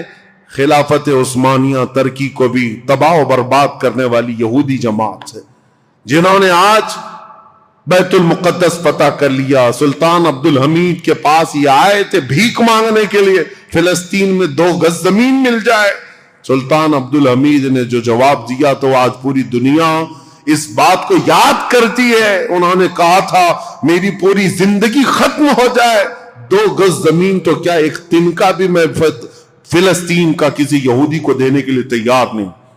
ان کو منانے کی 1000 کوششیں ہوئی، لیکن ان کے انتقال کے فوراً بعد ہی یہ عرب آئے اور ان سے ایگریمنٹ کر کے صرف ایک چھوٹا سا علاقہ یہودیوں نے بھیک مانگ کر 4000 لوگوں کو فلسطین میں بسایا تھا فرسٹ ورلڈ وار کے بعد. آج دنیا جان رہی ہے 4000 کو بسانے کا انجام کیا ہے. پورے عربوں کے ناک میں دم